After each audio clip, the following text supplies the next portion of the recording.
Hello, this is Mole Man in the morning. Good Mole Man to you. Hello and welcome to Mole Man in the Morning. Good moment to you. Ooh, that was rather sexual. Mole Man's giving seduction That's lessons. how you have a successful marriage, is by being sexy all the time.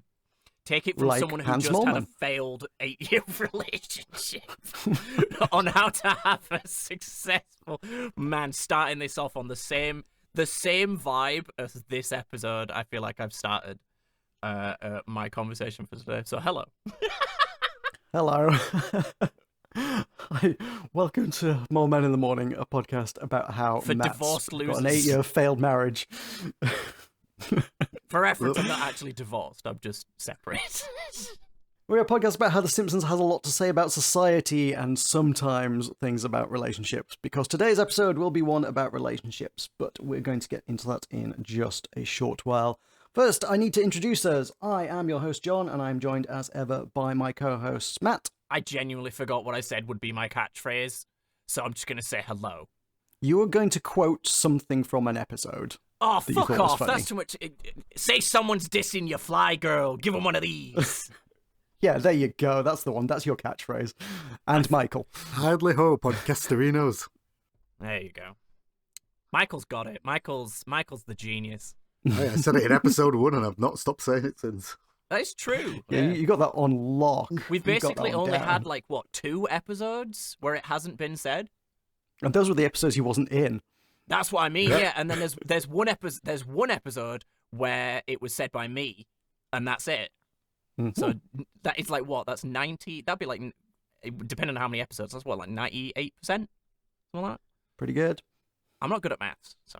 Anyway, we are here to look at the end of Season 5. We've made it all the way to the end, guys. Season 5, Oh damn! episode Was this a 22. transition? Was this a transition episode then? What? As in, was the first episode the end of Season 5 and the first episode of Season 6? Did you not Yes, it is, realise? I forgot. Yes, that we will be doing the last episode in Season 5 and the first episode in Season 6 today. Yes, that is what we're doing. Congratulations on realising this fact. No, I remember you telling me, but again, jogging completely melts your brain. Don't jog, guys.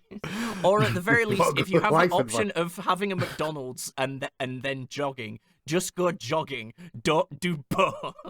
I think I know what your problem is. You went jogging with the Men in Black memory wipe thing and kept flashing it in your face out of a fidget Yeah. toy. Yeah, I needed something to do while I was jogging, so I was just I need to forget the pain I'm in. And that was just from eating the McDonald's. I mean, yeah, Blaney wanted There to goes get the McDonald's McDonald's. sponsorship. Yeah, Blaney wanted to get McDonald's. Oh, I do like not that want was ever McDonald's by happening. choice. I would not want McDonald's money. No. Thank you very much. No. No, me neither. Somewhere there's a sad clown in the corner in his MeUndies. Wait, McDonald's got sponsored by MeUndies before us? Oh, I am annoyed now. Surely that's going on somewhere. Right, but before we talk about any secrets of any successful marriages, we need to talk about the secrets of successful drinking. What are we drinking, folks?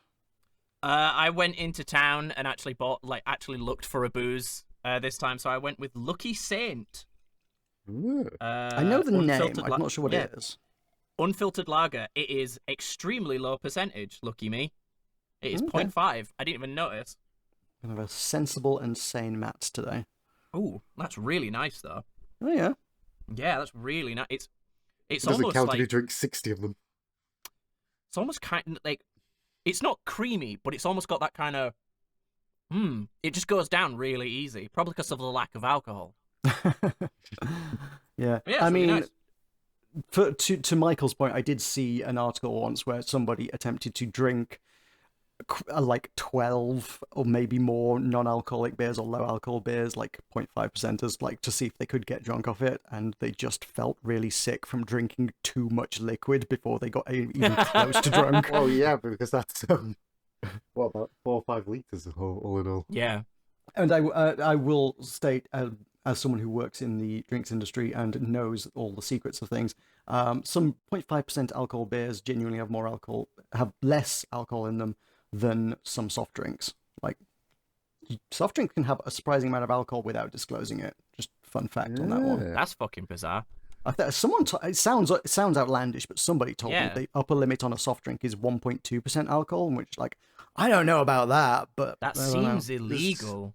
Is that why the guy from the Tizer ads always looked so hyped? Maybe, God, God, I was not allowed Tizer as a kid because of numbers, and when I got to have it, I went fucking insane. Just proving your Also, parents Lucky- right. Lucky Saint has a ladybird as its logo, and I love Oh, ladybirds. cute. Adorable. Yeah. Ladybirds are cannibals. What? Oh, less adorable. I didn't know this about ladybirds. If there's not enough aphids, ladybirds will find the nearest ladybird nest and eat the children. Oh my god. But those spiders do the same thing. I imagine a lot of animals do. Nature is horrifying. Nature is rad. Michael, what are you drinking? I'm on the Old Faithful of Beavertown Neck Oil. Noise. I also have a Vocation Brewery Life and Death, just in case this podcast gets a bit too heavy. Also noise. Yeah, What are you I feel drinking, like John? we should try and like for certain episodes plan our booze because successful marriage, we should have all been drinking whiskey or some shit. You know, something Sure, that I could only go like get some. only Yeah, I can go something get some, only it's not hard. granddads drink. I should have gotten what's it called? Grouse. I should have gotten grouse. Also, I take objection to only granddads drink whiskey. Thank you very much. Only granddads drink whiskey regularly. Again, I Again, take I take objection. You don't come home from a long day. I'm just gonna stop digging myself in a fucking hole here. Again, I take objection. Like sometimes you want an alcoholic drink and you don't want to drink a beer. No, I would never just drink a glass of whiskey, man. Holy fuck. And this is why you're uncouth. This is why I'm uncouth. I'm not cool, guys. You're really not. What are you drinking, John? I've got something only the cool kids would drink. It is Good. Siren Brewery's Paloma Goze Grapefruit and Lime Sour. Good Lord. Fuck's sake, man. What is wrong There with is you? There's a lot going on in that title. Oh, now there's a bear. Oof. You did not sound like you enjoyed that. I like how you're the one Yeah, it sometimes feels like you're the one taking the punishment for the lack of Arnie episodes. Well, I'm down to, like, after this, I'm down to only one silly beer in my fridge. Like, there's a point in the probably near future where, given that I'm buying a house, I probably don't have a lot of disposable income for a few months. So I might not be able to stock up on stupid shit. So Oh, that is, Like- yeah, that's pretty reasonable. once Is that's this gone, I the, might be on normal drinks. Is this the start of the John Calling era? I'm not going to sink that low. Let's be real here. If you But- would like to help John continue his alcoholism while still owning a house, please feel free to share this podcast with your friends so that we could become popular enough to warrant having a Patreon. So that we can be sponsored by whiskey.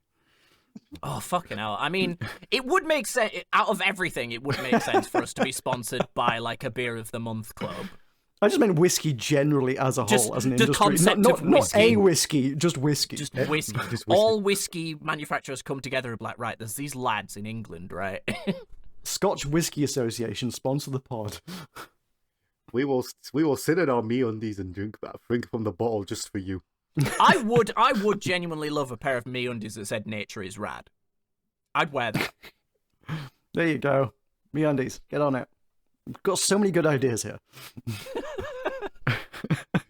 Shall we go on to discussing the episode? Let's talk about Oh, Secrets go of a on, then. Successful Marriage. Let us wrap up season 5 of The Simpsons with an episode that aired on May 19th, 1994.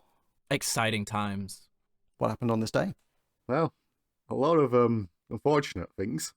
I was going to So- ask, before you say this, is one of these unfortunate things why the chalkboard gag is what it is? I won't say what it is, but is there a I don't reason? think so. Okay, because I was curious if this chalkboard gag was relevant to something. Possibly is, or it might just be a social commentary. I'm not 100% sure, but Yeah. I'll go through this and you can tell me. So, headlines. American tennis star Jennifer Capriati checks into a drug rehab center. Oh, poor lass. That came out way sarkier than it was meant to. No, addiction is a bad thing, guys. Like, you know, I do feel sorry for them. She's had a couple of stumbles, but I believe she's still with us. Oh, good lass. Egyptian actor Omar Sharif suffers a mild heart attack. Fucking hell. He recovered and only died in 2015, so he gets another 20 years or so after this. Oh, Nice. good on him. Good for him. The final episode of American TV drama LA Law, after an 8-year run. Wow. I think I've watched an episode of LA Law for because it was just on in the middle of the night kind of thing. Yeah, it's one of those things that Mm-hmm. if I saw it on YouTube, I know what it is, but I don't know what it is off the top of my head. Yeah, exactly. In slightly more serious news, Jackie Kennedy died, but we'll That move feels like swiftly on. that should have been up top, but I guess they put all the deaths, the actual deaths, at the bottom of this page. They have shoved it right at the bottom of the page for some reason. That felt like that should be it more does. headliner, but The yeah. former First Lady died of cancer. Yeah. So, the UK number one. You will not get this in a million years. I wouldn't have. Unfortunately, I spoiled myself earlier by looking it up, and I wish I hadn't, because I wish I'd recorded my reaction to learning this. Okay, this is exciting now. Come on, you Reds, by the Manchester United Football Club. Oh, for fuck's sake. I have no memory of this whatsoever. Fuck Manchester. Not the city, the football teams. It's no fog on the Tyne, I'll tell you that much. I'm sorry, how did a football club put out a song that was popular enough to make it to number one? This is not over the first all the pop or music. last time it happens. Well, seeing as this is in May, I'm assuming Manchester United must have probably been in the FA Cup final. And sometimes football clubs thought this was a good idea to have a novelty single. Football's Coming Home Right. was number one at one point. There are Okay, yeah, multiple. There are At the multiple World songs. Cup, yeah. Yeah, but that unites a nation. When you're trying to get onto national charts, a song that unites a nation makes sense. But a song for one club one specific, specifically yeah. seems like a challenge, which is really quite impressive for what it is. Well, it's because Manchester started doing well, and then loads of fair weather fans turned up because some football supporters only support the winners, like sad little babies. I'm a born and raised Leeds fan, so I will die for the white, blue, and yellow. At some point in my childhood, I got into Man United. This Oh, fuck probably off. predates this. I don't know if I was into football at 7, but at some point I was one of those childhood fair weather fans of Man U. Ew. I don't actually give a shit about football. I just like. I no shitting on longer give a Manchester shit about fans. football, but Yeah. I still like football. Who do you support? I didn't know you like football. Who do you Leeds. support? Oh, nice. Yeah, good. Leeds, the Good on mighty you. Leeds. This is a Yorkshire podcast. Absolutely. You'll be sad to learn that Manchester United's appeal did not transfer over to the US charts. what? Oh, what a No. shame. What a shame. The US number one is I Swear by All For One. Haven't we had an All For One song on the charts before? We may have done. I don't remember. It doesn't ring any bells to me. Mm. I don't even know who they are. I'm not got a clue. I swear by the stars and the moon. That may be wrong. Nope. I like still that. Don't, still don't know that it. drop. But good effort. The stars and the moon. The sore throat beautiful. sitting. It was beautiful. Very Barry White. Just all those lady snakes. We're 14 minutes in. We Yep, are let's, 14 minutes in. Yeah. Let's get into some actual episode here. Well, Matt referenced it earlier. The blackboard gag for this episode is 5 days is not too long to wait for a gun. Oof, Yeah, Jesus that's Christ. why that seems very politically charged. You know what I mean? So I thought I feel like maybe it is too politically charged for Simpsons to be making an over, if there had been a gun death, a pretty that's what I was thinking was someone had been shot that was quite notable. But There then is a that's- backstory to this, I think. Wikipedia Right. links it to the Brady Handgun Violence Prevention Act, which brought in the 5-day waiting period in November 1993, so not long before this episode came out. So it's Right, probably okay. in reference to that. But it's not in reference to a death, so it's still. I think Not specifically, that's, no. Yeah, I feel like that's in line with Simpsons. I feel like them weighing in on someone's death would be. I don't see Simpsons doing it, but Season I'm 38 chalkboard gag. Charlie Kirk deserved to die. Oh fuck me! No, Wow. maybe? Who knows? I don't know. I'm getting. Oh, okay. yeah, That was a that's gag. not real. That was- No. That was a gag. Holy shit! That was me. That was a joke. I'm making jokes. They didn't actually do this. Yeah, just well, on- that's. Is that just on the front of your MeUndies? Oh yeah, that was a MeUndies design. Never mind, now they've ruined everything. Yeah, let's move swiftly on before the lawsuits begin. And it is the couch gang of the family running into each other and exploding. Pretty certain we've had that one before. We have. That was take 3 of the clapboard one. Yep, it is funny. I love shit. Like Very that, funny, man. apparently. I fucking Way love too tickled by that. I don't think I've heard Matt laugh like this. He I definitely wasn't just- doing this. He wasn't doing this on the last podcast. I love slapstick, man. It's fucking great. So the episode begins with a poker night taking place, and Mo calls, and everyone else comes out, including Barney, who literally falls off his chair. This is a very And, dramatically lit scene. You don't normally see that many like shadows, I guess, in The Simpsons. Yeah. Like It's a they put a lot poker, of effort it's- into lighting it. It's poker. It's serious business. They're playing for a Apparently. quarter. Mm. Mo asks Homer if he wants any more cards, and we see that Homer is choking on one of his poker chips. And Don't then eat one of advises, these supposedly chips or whatever he says. It's great. So-called chips, yeah. So cold. Thank you. So Homer takes 3 cards, and every time he gets one, he goes, "Dough, dough, dough." I mean, woohoo. Woohoo! Mo goes all in, and Homer declares he was bluffing. But as Mo's about to celebrate his win, he realizes that Homer actually has a straight flush. And Mo that he is, does this every time. Oh, this I really like this. This got me a lot. Yeah, it's great. Just every time. and then we see that Mo declares he's choking on his own rage, which is a great line. I have often choked on my own rage, man. I feel like I've done it on this podcast. Yes, you have definitely done it on this podcast. So Carl says that they shouldn't yell at Homer just because he's a little slow, and then we go have an inner monologue of Homer's brain where his brain realizes that something was said and it wasn't This good. is fucking And, classic, man. so Homer's brain first thinks it's don't yell at Homer, but Homer's brain works out No, that that's oh, fine. that's not the problem. Then Homer finally works out that it was that they called him slow. Homer stands up to How give dare everybody you? but it's night time, everybody's left, and Lenny's walking into his fridge in the middle of the night in his nightcap going, "Hey Homer, you're still here. Boy, you are slow." We go back into Homer's brain and he goes, something said not Get the good. hell out of here. And then he literally kicks Homer out of his house. Nice place Lenny has for a divorced guy, you know, that seems to have just as many money problems as Homer. Just spoiler alert, Lenny does eventually live not so well.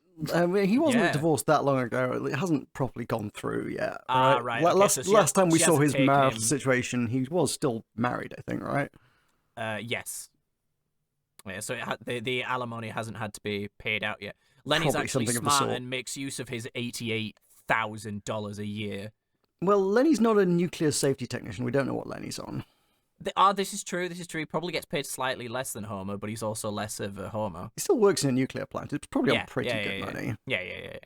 We cut to the family breakfast table and Homer recounts to his family that everybody said that he was slow. He's laughing outrageously as he does it, and then he questions why the family themselves are not laughing. We then see everybody look away. Bart goes, "Bear." Lisa goes, "Slur." Bear. Slay. So fucking weird. And then Maggie joins in. Madge goes, I know the joke is that Homer's slow, so they have to do it slowly to like emphasize this. But these jokes take a long time to play out. It feels padded to some extent. It's like, This oh, episode's God, hella padded. yeah. So Marge says that she doesn't think he's slow, but it's not like he's going to museums or anything. And Homer goes on to a rant about how this is the TV network's fault because the TV is just too brilliant, so he can't This is get a 30 valid minutes to excuse, man. This is a valid he can't get excuse. 30 TV minutes is to too good. himself. He loses complete control by the end and he's banging his head off the table going, "They won't let me live." So yeah, apparently TV is that good, folks. Also, Homer has gone to museums with Madge. They went to an art museum. They did once. Hey, Yeah. He took Lisa to a museum too. Twice. And they went to that, when the elephant escaped, they went to the tar pit. It's kind of a I don't museum. think that was like a educational trip. That was Hey, more but he like was chasing there. an elephant He was, kind of he trip. was there, though. He was there. It has to count. He was there. He saw the exhibits. It was closed. It was night. Yeah, but he saw the exhibits. He also ran over one of the From under exhibits. the tar. A doe. So Homer is a... No one wanted to join in with my silly bit. Oh. A deer. A female deer. Thank you. Fucking hell, that took some doing. That was like pulling teeth. I didn't know you were going to make multiple runs at it. I'm going to be honest. I didn't. Michael then did it. Oh, okay. Sorry. I tried to save Grace because I'd ruined his bit and I felt bad. Fucking hell. Yeah, you choke on your 1.5% beer and rage. I will. So Homer is in bed and he's lamenting the fact that he is slow, and Marge says there's something that can make him feel better, and Homer's response to this is take a bath in malt liquor. How expensive sure. would that be? How expensive would that be? Malt liquor's fill up- quite cheap, isn't it? That's kind of the point of it. It's like cheap booze. Oh, is that? I didn't know that. I It's mean, like it's like beer that's like not even good enough to be called beer. I think is kind of where that one falls. I feel like it's still significantly more expensive than a regular bath, It's a pretty spenny bath, but Homer's got cash. and also like probably really bad for your skin, right? I would imagine so. And very unpleasant on all orifices. Orify. I cannot imagine it's a sensation that is worth repeating. Well, do you want to give it a go and feedback to the group? That can be my one of my forfeits for missing an Arnie deadline. You kind of don't really get malt liquor over here, though. It's not really a thing we have in this country. You just pour some Bell's whiskey into a bath. That'll do it. Fuck it, that would be expensive. Moving swiftly on. I'm just looking up, trying to find out what malt liquor entails. So it I- says it's above 5% is what it normally is. So okay, it's not whiskey strengths. Marge suggests that Homer could take an adult education course, and Homer says, how is education supposed to make him smart? Yeah, it's true. He also complains that learning something new pushes something out of his brain, like the time he took the home winemaking course and forgot how to drive. And Marge then points out it was actually because he was drunk. Homer goes, And how?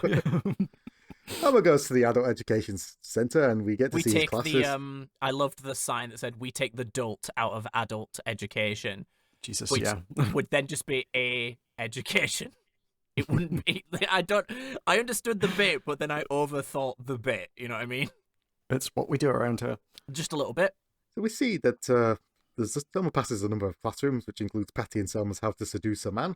Which includes, Yep. which one of the key ways is to wear tight, revealing clothing. We then get to see Selma in said tight, revealing clothing, It's and the everyone hairy gasps ass with horror. legs, man. It's just that, like, there's nothing. Like, look, it's ladies of the world. If you want to have hairy legs, that's fine. But that I would then say that leg revealing clothing probably doesn't suit you. After that point, I don't think anyone would, like, even dudes don't really like display their hairy legs as like a sign of being sexy.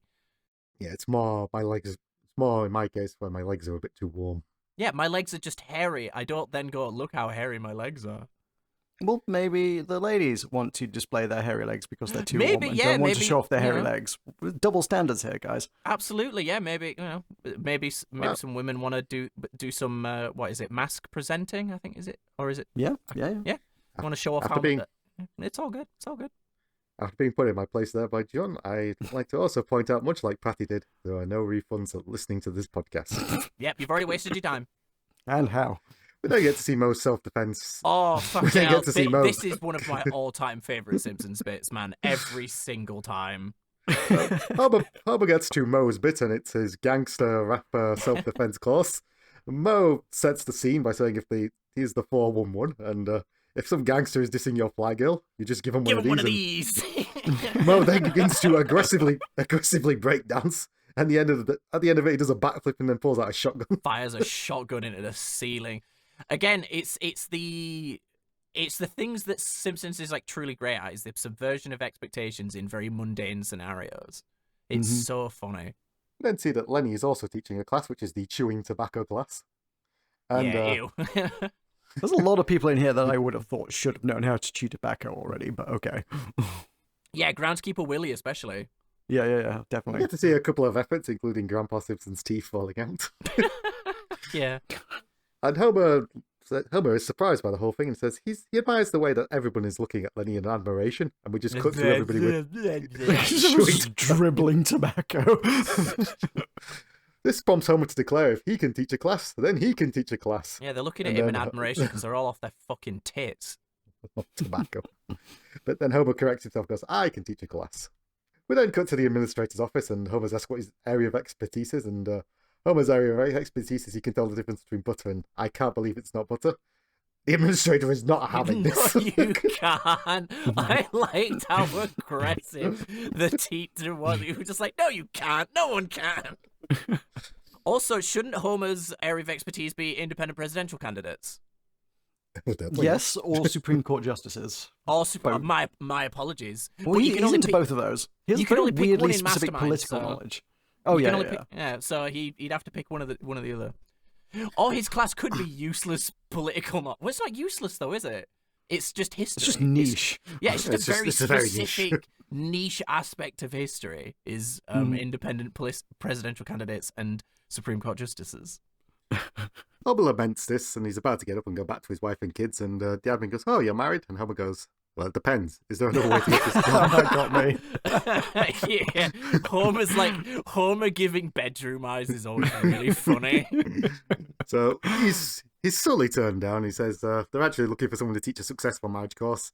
And Homer says he'll do it, anything to get out of the house with all the nagging and noise. And Of a loving family. then these little sha-na-na-na-na. Sha-na-na-na. That was so strange. We cut back to the kitchen, and Homer is showing off his new jacket that he's made by sewing Again, patches on this the elbow. fucking slayed me. He's got tweed patches sewn onto a leather jacket. This is a very Homer-dense episode, and it's Yeah. very good for it. There's just endless Homer bits, and Homer's always great.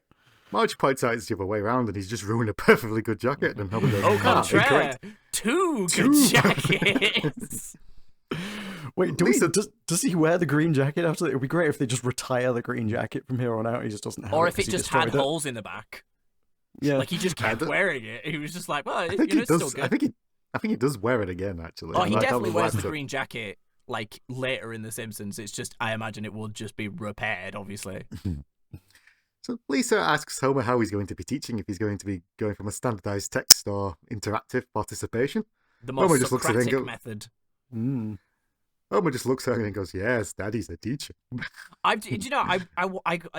I'm not smart enough to argue with Lisa at this point, which I admit, is very much a self-roast. But calling it the Socratic method to be more interactive. Socratic is about at least... oh no, I'm thinking of solipsism. Never mind, I'm fucking stupid. I was thinking Yeah, of Socratic solipsism. method is just like asking questions, isn't it? Right, yeah, okay. Because I was thinking of the solipsism, which is all about introspection and Right. you are the only person that exists to you and blah, blah, blah, blah. So I was like, what the fuck does that have to do with teaching? We then see Homer go and ring Flanders' doorbell, and when Flanders greets him, Homer goes, "You can't talk now. He's off to teach a Could've- class." I And could've then just runs classed away. This was good, yeah. I like this. You rang my doorbell. So Homer then goes to the Krusty Burger drive-thru, and as he's asked for his order, he says, "Nope, nothing for me. I've got a class to teach." Instead pointed out it's a felony to tease the order box. That's Remember incredible. I for later. love that. Like, it's a felony to tease the order box, which is like, Yeah. that's a high level of punishment for it, for such a petty crime. And it's extremely specific. I love Yeah. that. We then see Homer go through a red light and then tell everyone, "Hey, it's all right, I'm a teacher." This Which fucking prompts- got me as well. Which prompts Mrs. Hoover to go, "I didn't know we Yeah. could do that." And she just exactly. Fucking, she just fucking just accepts it. She's just like, yep, I'm a teacher. We then cut to the classroom, and Homer's taking everybody's ears out by with the chalkboard on the chalk. Mm-hmm. And Homer says the first thing he's got to do is tell everyone, make sure everyone's in the right class. Someone then spits tobacco on him, and he goes, "Nope, down the hall." Down the hall. And then we just hear the So bonk I was roll. looking at his writing to see what he spelt wrong, and because of the way the first shot is shown, I thought it said, "What is it? A guide to a successful Maria," and he just stopped writing. But no, it is successful marriage. I think it's just that successful is spelt wrong. No, I think that's correct. He's actually got it like there. I don't think there's anything going on there. It's just, that's the name of the class. That's such an easy bit though to just have it Yeah, all yeah. spelt wrong. They love a chalkboard gag, and they didn't include one. Bullshit. I don't think I've ever heard of such a thing. They have more important things to do, which includes... The intern was oh, out. That's why they didn't think fix. The intern was out. The guy Yeah. that they get to fucking, that they release from the basement to To do write the the chalkboard chalkboard gags. I mean, to be fair, I did mildly appreciate that Homer took the time to write Homer Simpson teacher underlined. Yeah. Just to really emphasize, yeah, no, I am a teacher. Continuing with the bit of like, hey, look at me, respect me, the teacher. Mm-hmm. So Homer says, "Let's get started," and then we get about a good minute and a half of This was some Oh, fucking this is some padding. Oh, wow. Padded or Fuck what? this. But it only ends when Skinner says, "Why don't we tell us about our problems with relationships?" And Homer's response is, "Yep, that'll ease up some time." Yeah, I'm just looking at the timestamps on it, and like it's about 25 seconds of him going, it stretches out. Jesus. Yeah, that's a bit much. They cut the intro for this. Yeah, you got to get that 25 seconds of a gag. So Homer asks Otto first what his issues are, and Otto says his standards are too high because he feels no one's good enough for him. As a flea then jumps out. Comes out of his hair.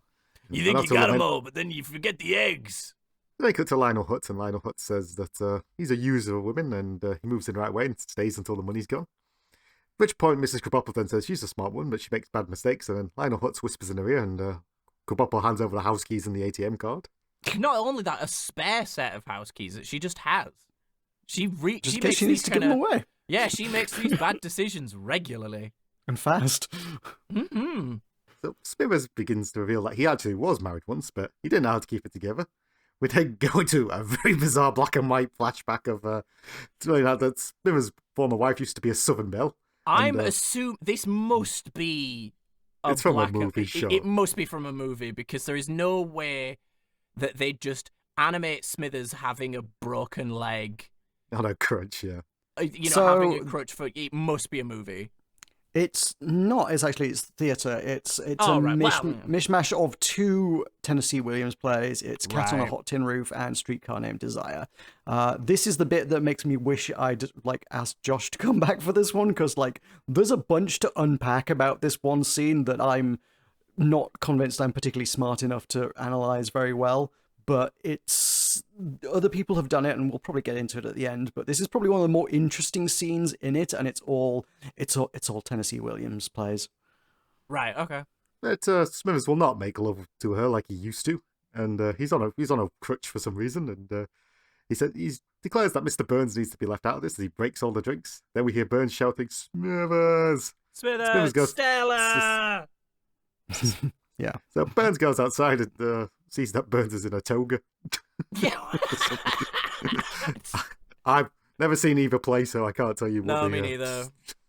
Sorry, that one guy in the comments. Yeah, All sorry right. about that. Okay, we'll have to watch some Tennessee Williams before the next episode. We're not men of culture. We haven't sorry. we haven't even watched fucking The Graduate yet. I watched The Graduate. Go check out my Letterboxd. I watched The Graduate. You didn't tell me you'd watched it. I didn't know I was on such a timer. I should have watched it. I'm sorry now. Oh, my apologies. I didn't realize that I needed to provide this feedback, but I have watched it. It's Right, okay. It's fine. I will go watch it. Smithers asks Homer if he's listening because Homer's too busy eating an orange, and Smithers has to say Simpson, and he goes, "Oh yes, I was listening. Very funny." Mo was frustrated because he was eating an orange, and Homer says he's actually making a metaphor using the orange. And Homer's metaphor begins with, "Marriage is like an orange because you have the skin, then there's sweet in it." He then devours the whole thing, and Apu goes, "I don't understand."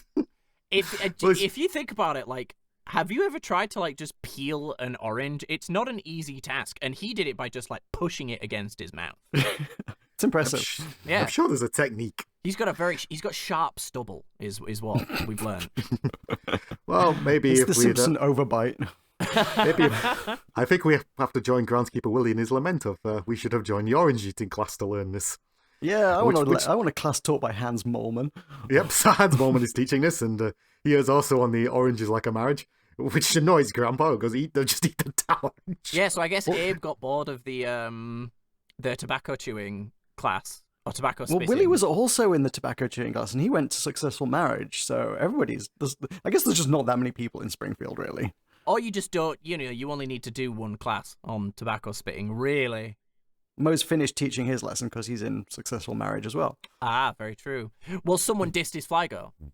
Yeah. So, yeah, obviously he had to, like, attend a Successful Marriage class to find out how to deal with someone yeah, dissing his now- fly girl. Well, no, so someone dissed his fly girl, and then so she proposed marriage to him, and now he needs to be prepared for a successful Oh, I marriage. see, Because right. his fly girl is now going to be his fly wife.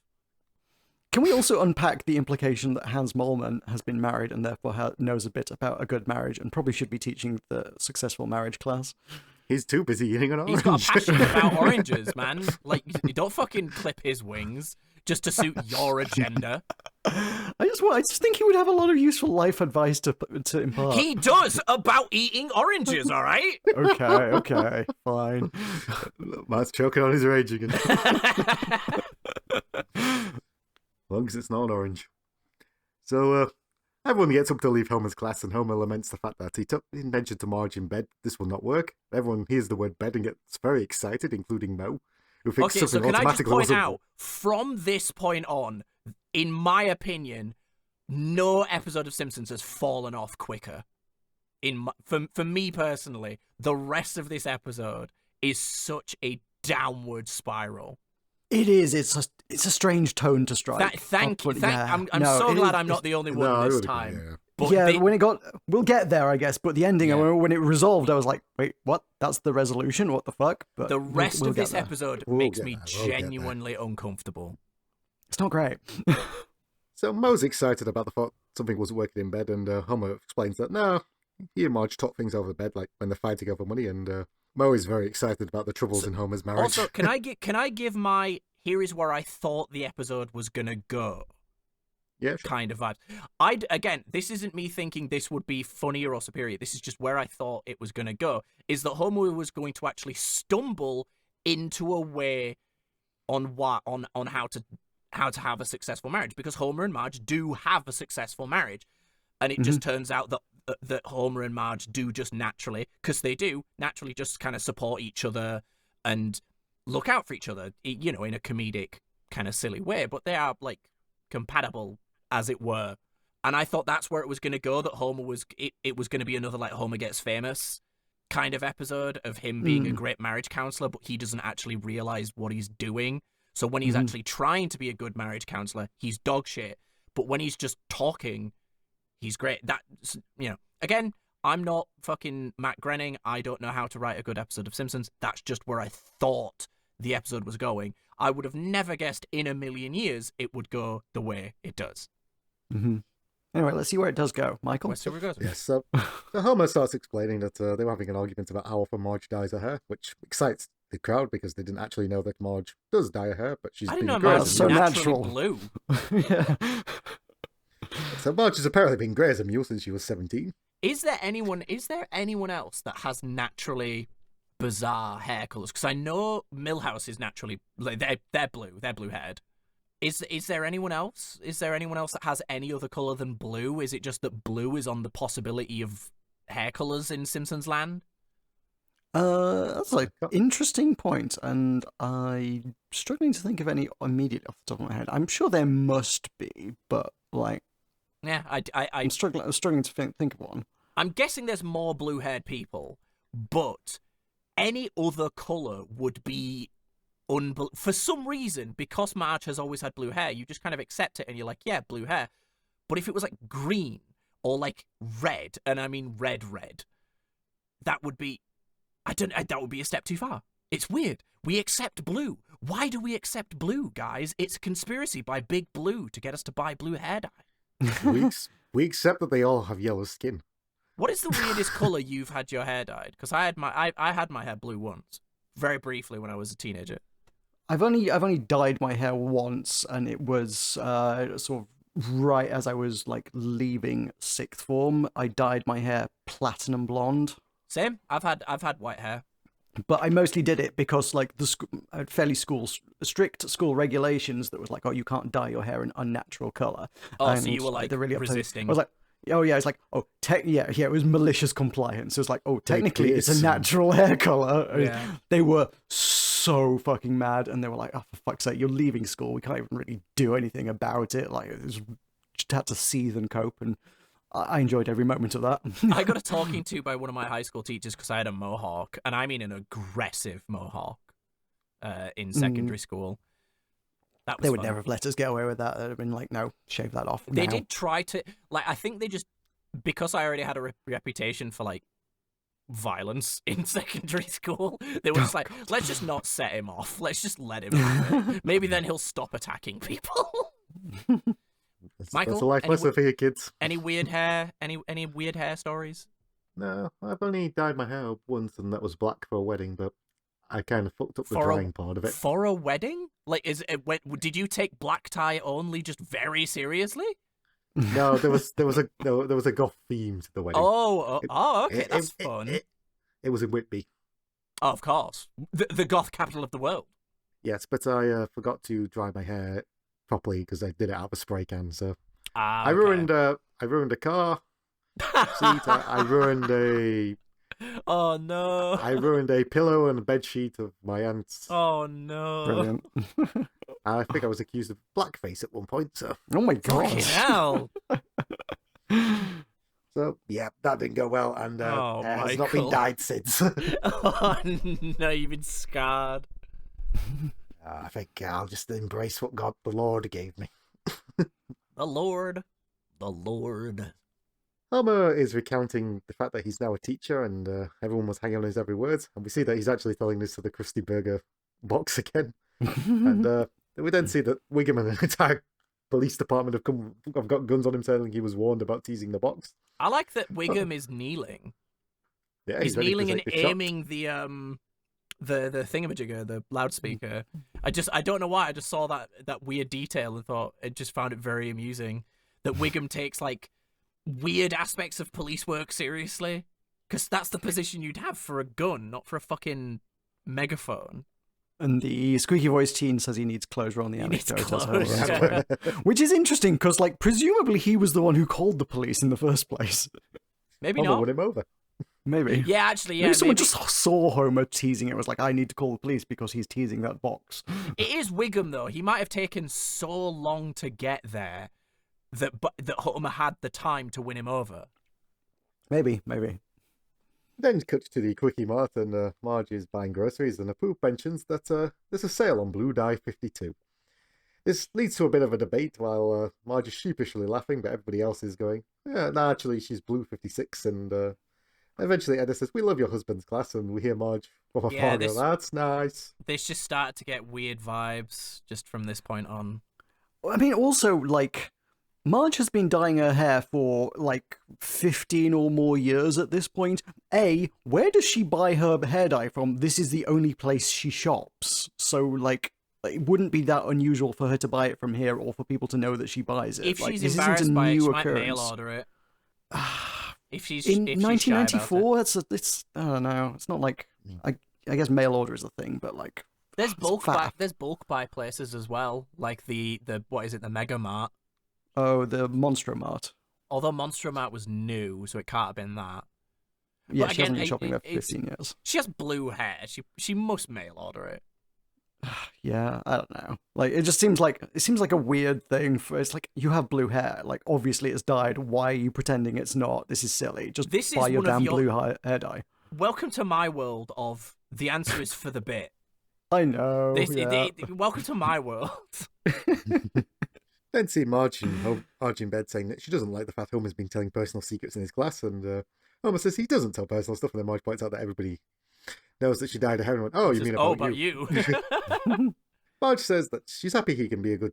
She finds him to be a good teacher, but he needs to respect their privacy. This leads to Homer going on a monologue where he starts. Oh, What is Yes. this? Was so dumb. This wasn't like who found this funny. It's not that it was like annoying. It was just not funny. Like it was boring. It just went on so long. it is just quoting lines from 4 different movies mishmashed into one monologue that doesn't make any sense. Yeah. I think that's what they were going for. Yeah, Yeah. I get what I get what they were trying to do. I just don't think what they were trying to do would have worked if they'd succeeded. It was just weird. I think but again, this whole episode was weirdly written. Mm. Marge eventually has enough of Homer's monologuing and aggressively tells him to stop telling personal stuff, and Homer goes, "Yes, ma'am." Yeah, again, that was just another they didn't know how to resolve the bit, so they just had Marge get suddenly aggressive and un-Marge-like. Can I ask if this was written by one of the regular writers? Because it feels very different. This was written by Greg Daniels. It's the second script Daniels had written for The Simpsons. Right, okay. That genuinely explains a lot then. Then cut back to Homer's class, and Homer's trying to take a new tone in which he's reading out the definition of wedding in Webster's, but he describes it as the process of removing weeds from one's garden. Yeah. They might have the wrong one there. Mm-hmm. Everybody else wants more secrets, but Homer says, this is a place of learning, not a place of hearing about things. Everyone starts to leave, and Otto laments the fact he paid 10 grand for this course. Jesus. He wants to know what the lab fee was for. But Homer starts to tell a story about some other married people, which includes this particular Kirk of someone being sexually aroused when the husband nibbles on her elbow. So Edna asks for names, and Homer goes, let's call them Mr. X and Mrs. Y. But unfortunately, in the next sentence he just uses their real names when he says, Marge, if this doesn't get your motor running, my name isn't Homer J. Simpson. Mm-hmm. Willie and Apu are very stoked about it. Yeah, it was like mildly amusing, but at the same time, I was just like, I'm usually kind of uncomfortable with people talking in detail about their sex lives in general, especially like The Simpsons. So yeah, it was a weird bit. And also, again, Marge is a fucking freak, man. Nibble on that Marge elbow. is a freak. We know this. We know that. Well, she's been established as a bit of a freak already, but yeah. Yeah. If Lee Majors bit her on the elbow, my God. Oh, Send it to the moon. With the same sound effect. I think I got it saved somewhere. I think I put that. Yeah, I don't know if you'd realize, but I have put it in the Discord soundboard. So if you want to play the Lee Majors sound effect at your leisure, you may. I've forgotten how to. Wow. Yeah. No one else heard that. It doesn't come through on the recording. Like, there's no. I'm gonna have to insert that to make that make any sense. But yes, you have that at your disposal now. Oh, you shouldn't have told me that. Well, now the rest of the evening's descending into. We then cut to the next day, and Marge is surprised that Homer's not left for his class, and Homer says he's going to have a nice leisurely dinner at home. So Marge says that'll be lovely, then realizes the entire class is surrounded with notepads, and Homer goes, my class is here to observe the human peep show that is our lives. Random question: how often did you guys do the whole dining room meal thing? Like, how was that a regular thing? Oh, like sit at a dining table for meals as a family? Yeah. Christmas. All right. That's about it. Christmas or whenever there was an occasion for a roast. That was kind of it. Oh, we did it like once or twice a week, maybe once a week. Our dining table was always like, we didn't have a dining room, so it was in the kitchen, and it kind of took up a lot of the kitchen. Yeah, so it would have been really awkward to pull out and then just dine in the kitchen. My parents bought a house they couldn't afford, so we had a dining room. No, very good. So I think because they bought a house they couldn't afford, they were like, we're gonna fucking use this dining room. I'm getting a house with a dining room, but it's going to be a games room. Oh, I'm just going to get a games table in there and make it a games room. Hell yeah. Just make sure the disturbing odor is the food. I shall. Wait, no, don't do that. Oh, you haven't tasted my cooking. So we see that the dinner begins, and everyone is scowling at Homer as Homer tries to keep this nice and normal, as he refers to Lisa as the apple of his eye and says, how are things at the old schoolyards? Yeah, Homer's like, I get that he's like putting on a performance, but it just gave me like creepy vibes, which again is the point. A lot of what made me uncomfortable about this whole episode is the point, but instead of making me laugh, it just made me uncomfortable. Is the end result? Lisa's response to this is, I find this demeaning and embarrassing beyond my worst nightmares, as everyone takes notes. Then Homer asks Bart what he did, as he's describing him as his little major leaguer. And Bart says that he and Milhouse threw some mail down the sewer, and Homer says, I know you meant well, but that was not the right thing to do. And Bart's response is, what the hell are you talking about? You're double debtors. It's fair. At which point Homer starts strangling Bart, so everyone else goes, ugh. This prompts Bart and Lisa to leave, and Homer says, now that the little ones have toddled off the bed, and Marge aggressively kind of says, I want this to end now. At which point Mo goes to Apu, hey, why don't you just nibble on her elbow? That melts her butter. At which point Marge has finally had enough and kicks everybody out of the house, and Homer starts telling everybody to go read pages 7 through 18 of Lisa's diary, which is the final thing that promptly gets Homer kicked out of the house himself. At which point Otto goes, is this going to be on the test? Because I wasn't paying attention. We then cut back to Homer, and he's banging on the door going, please let me in, Marge, there's crickets out here. I don't know why it gives me flashbacks to Abe when he says there's wolves out here, and then you genuinely hear the wolves howl. I thought that was such a good bit. And then Homer just being scared of crickets is also quite funny. Marge opens the door and is in full fury mode, and Homer goes, things were said and mistakes were made. Let's end this madness and get on with our lives. But Marge is not having it, as she points out that he's told personal things about her life, and she doesn't think she could trust him anymore. And Homer says he's learned his lesson and it'll never happen again. At which point Ned leans out of his window and asks what's the big brouhaha is about. And Homer then points out immediately that does it again. Yep. This prompts Marge to slam the door in her face, and Homer says the door blew shut. Then he finally works out that Marge has actually done it on purpose, and he makes a big dramatic exit of "This is getting old, man, and I'm hitting the road." Again, more quotes. Just Yep. Smash cut to the following morning when he's in the treehouse. So we see that Homer is looking very horrifying. Just like his expression, man. The Homer is looking very dishevelled. Marge then points out to the kids that their parents are having a tough time, and they love them. And Bart and Lisa worry, and Lisa says that whenever she's worried about Mum and Dad, she goes up to the attic and adds to a ball of string. And We then see the that the- huge balls. That got me. That was funny. Ball of string is absolutely huge and kills the cat. But it's also where Bart's twin lives. So, Yep, we'll get That's- to that episode. That's Treehouse of Horror is non-canon. well, you say that. We then see that Milhouse and Bart are playing, and they're playing Zordroid Brain Changers, and Milhouse is pretending to be a robot, and they both climb up, and they're both disgusted as they see that Homer is washing his MeUndies. At which point, Milhouse decides that his dad has blown the fantasy, and he only likes it when he's pretend scared. No, but The idea that Homer washing his undies is like, actively terrifying. I think it's more the state of Homer and just the strange goings on. I do feel like if I was their age and I went up into a treehouse and his overweight dad was there having a mental breakdown, I'd probably also be slightly scared. Yeah, fair enough. Yeah. Homer tells Bart to keep it up because without a strong male presence in the house, he could become sissy. We then see that Homer complains that he can't get the grass stains out of his underpants. So, make of what you want with that. Yeah. We cut to the next scene, and Homer sees that Reverend Lovejoy is coming, and Homer says, Reverend Lovejoy will make Marge take me back, or God will punish him. At which point we cut to Lovejoy, tells Marge to get a divorce, and Marge goes, isn't that a sin? And then Doesn't Lovejoy this points out imply that they're Catholic? Because I don't think they've ever been... I think I've asked this question before, and we kind of landed on them being like something like Presbyterian or something. But I feel like most religions, most denominations of Christianity don't consider...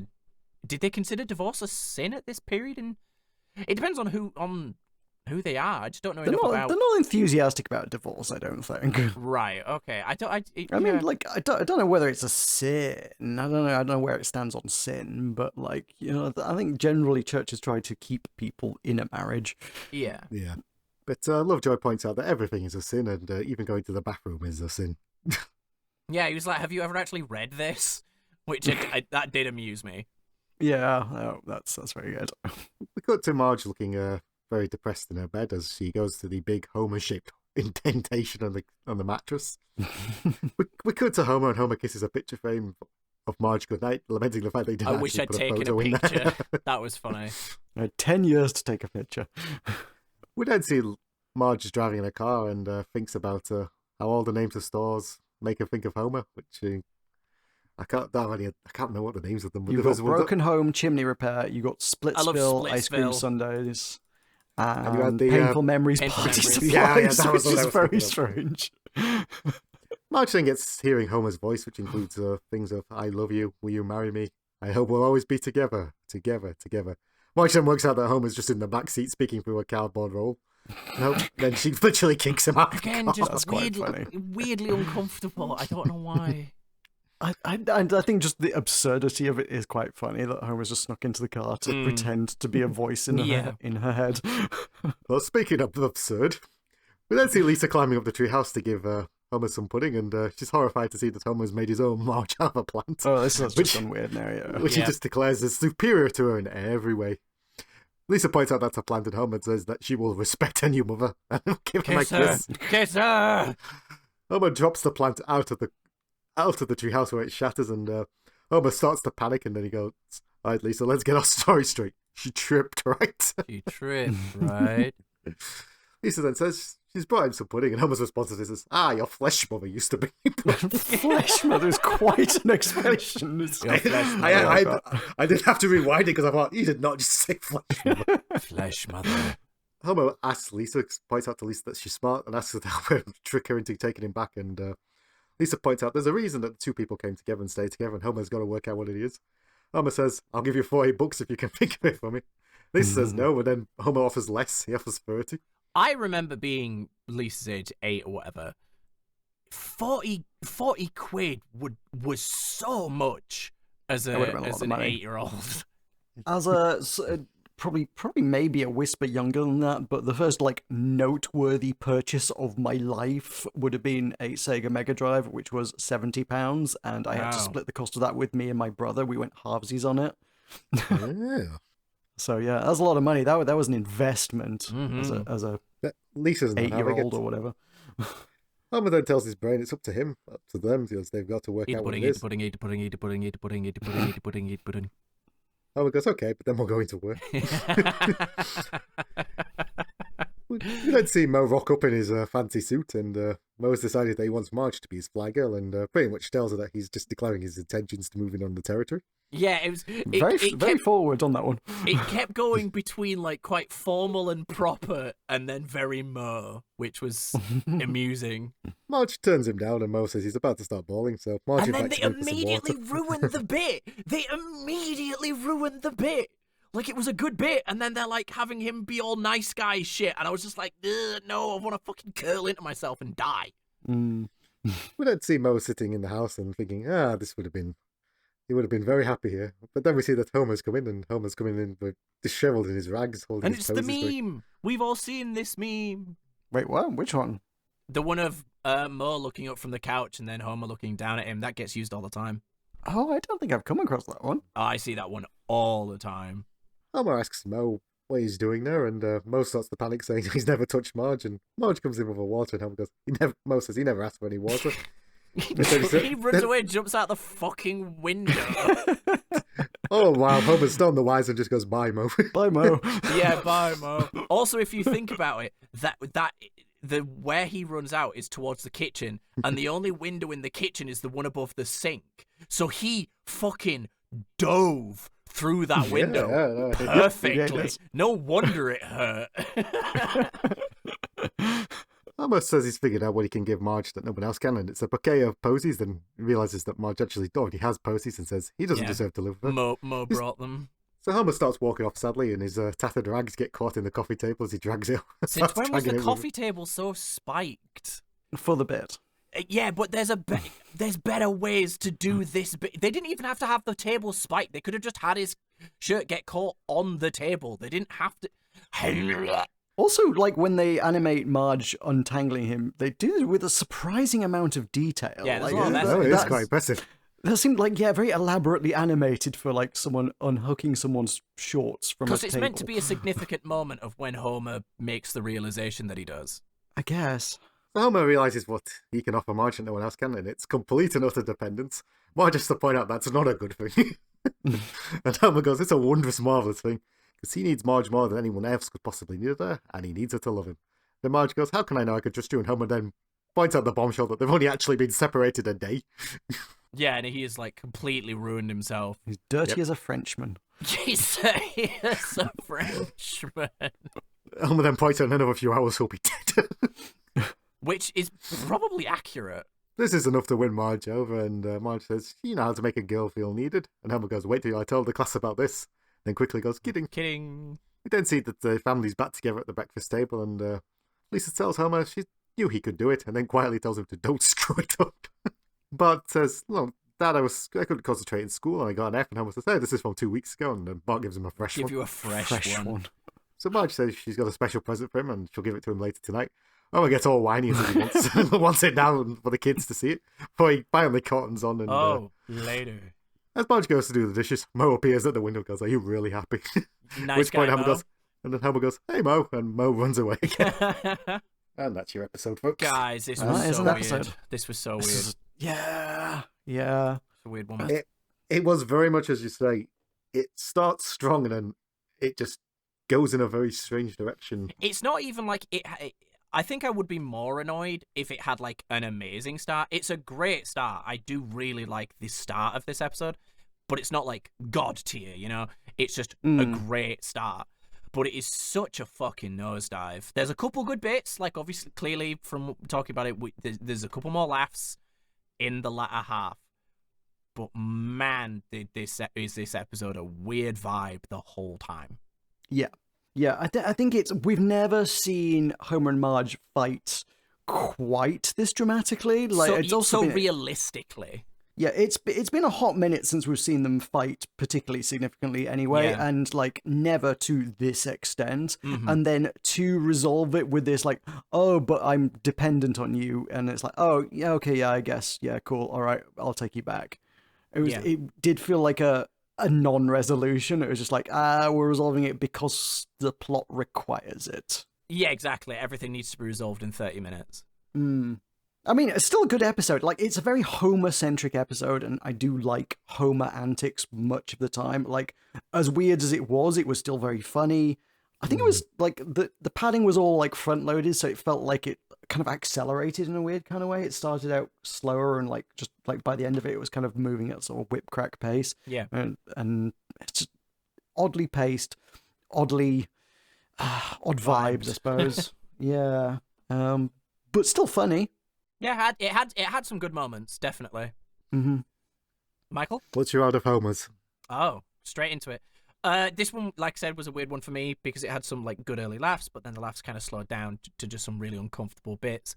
I imagine this was like hilarious to some people, so I'm gonna give it a successful marriage out of Homer because it's context dependent. Oh, interesting. Okay. What are you giving it, John? I gave it an engine revving out of Homer because it took a while to get up to speed. Ooh. I'm giving it a paying $10,000 for an orange-eating glass out of Homer.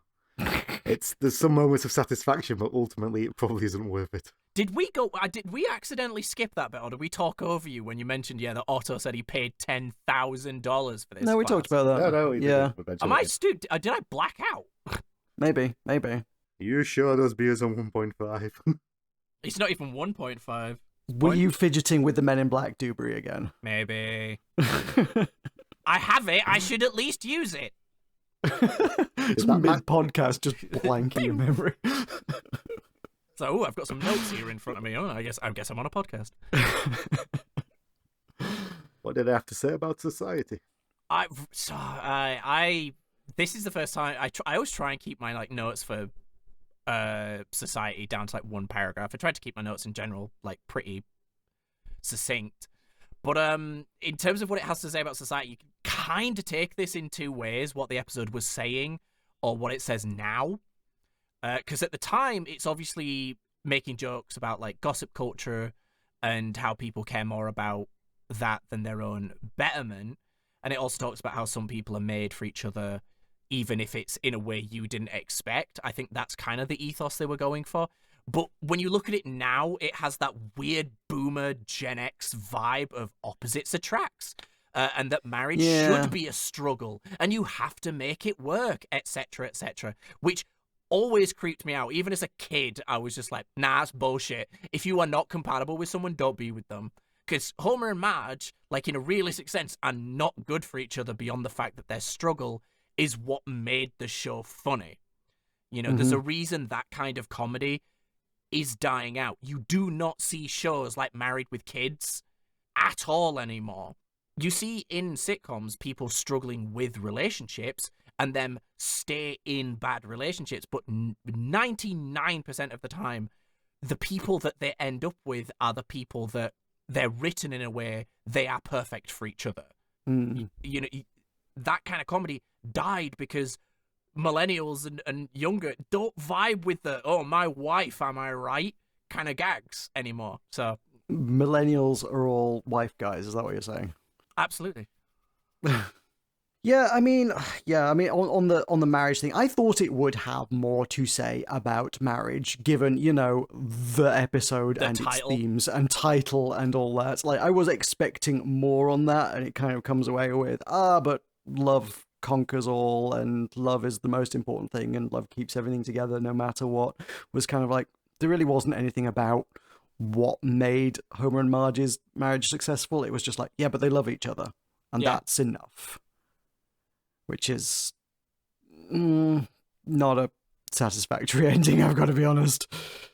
I mean, to go back to that one black and white scene, which I touched on as like an interesting thing about society, we see here Smithers was married to a woman and failed to make it work, which, like, if one views it through the lens of Burns sexual, you're like, okay, fine, whatever.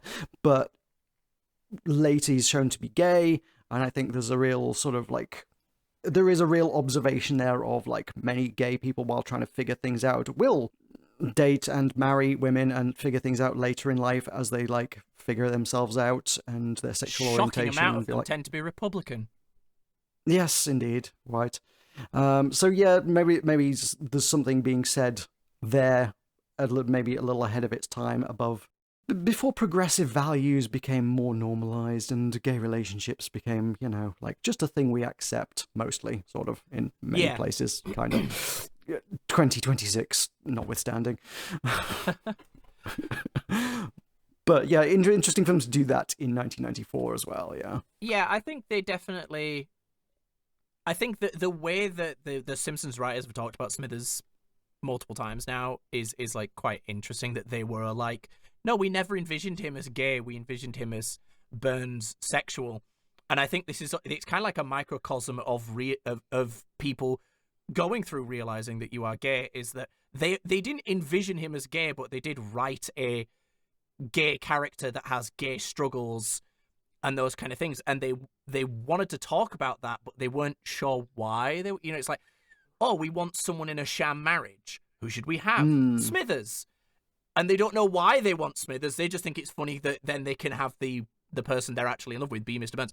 Did you get what I'm saying? I don't know if I'm explaining. Yeah, no, it well, I follow. Yeah, no, I do get you. Yeah.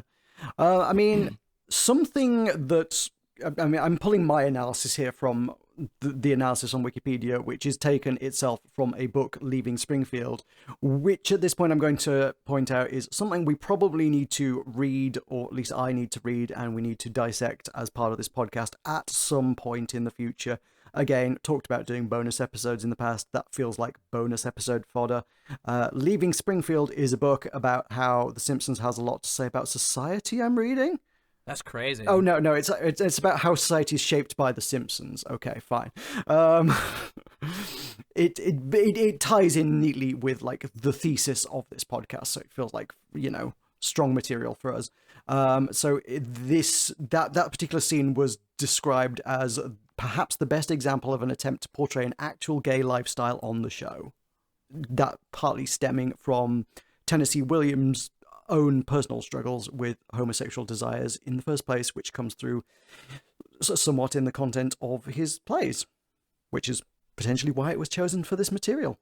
Yeah, I think it's interesting. I think they definitely had these vibes and thoughts with Smithers that they just didn't know how to pass in a way. No, it's really fascinating. Another bit of Simpsons cultural analysis is a further book, Education in Popular Culture. There's a number of authors contribute to that, but they suggested that this episode portrayed adult learners as stupid and lazy, despite showing teachers as having high societal status. They add, Homer's pride is undercut for the audience by the awareness of how he came to be appointed and the subsequent representation of the Adult Education Center. I think that's fucking stupid, because there were people, there were three other classes where the adult students were engaged and actively learning the thing they were being taught. What it portrayed was Homer as a shit teacher. All of the classes were shown to be completely fucking stupid classes, though. They were shown to be stupid classes, but the students were engaged. No, I think the analysis of showing adult learners is... No, I think that's fucking stupid. I think that's completely ass backwards. It was an Michael, any takeaways? Yeah, Sorry, Michael. Go for it. No, I think you've pretty covered much of what can be said about these episodes, I think. Well, shall we move on to Bart of Darkness? Yeah, well, no. Before we do that, I think... Yeah, there is a before we do that bit. We have reached the end of a season, and you know what we do at the end of a season? We recap the season. Oh, fuck! I need to pull up the list of episodes. What season was this? Season 5 began with Homer's Barbershop Quartet. Boo. Matt hates Banger. I didn't hate it. I just do not think it was just kind of dull. Cape Fear. Banger. Absolutely bang. Yeah, it was great. Great episode. Homer goes to college. Weird. Yeah. No, it's Rosebud. moments, but I genuinely Burns remembers his long. Oh, Bobo the bear. that was fun. It was fun. It had some. It was okay. Yeah, I don't remember anything really standing out about it. Treehouse of Horror 4. Already forgotten it. I like the Treehouse of Horrors. Yeah. They're always fun. Marge on the Lamb. Fantastic. Banger. Absolute banger. Great episode that then inspired me to watch probably what is now one of my favorite films. Absolutely, It was an excellent film, yes. Excellent episode, and excellent episode. Yes, good experience. Well recommended. Bart's Inner Child.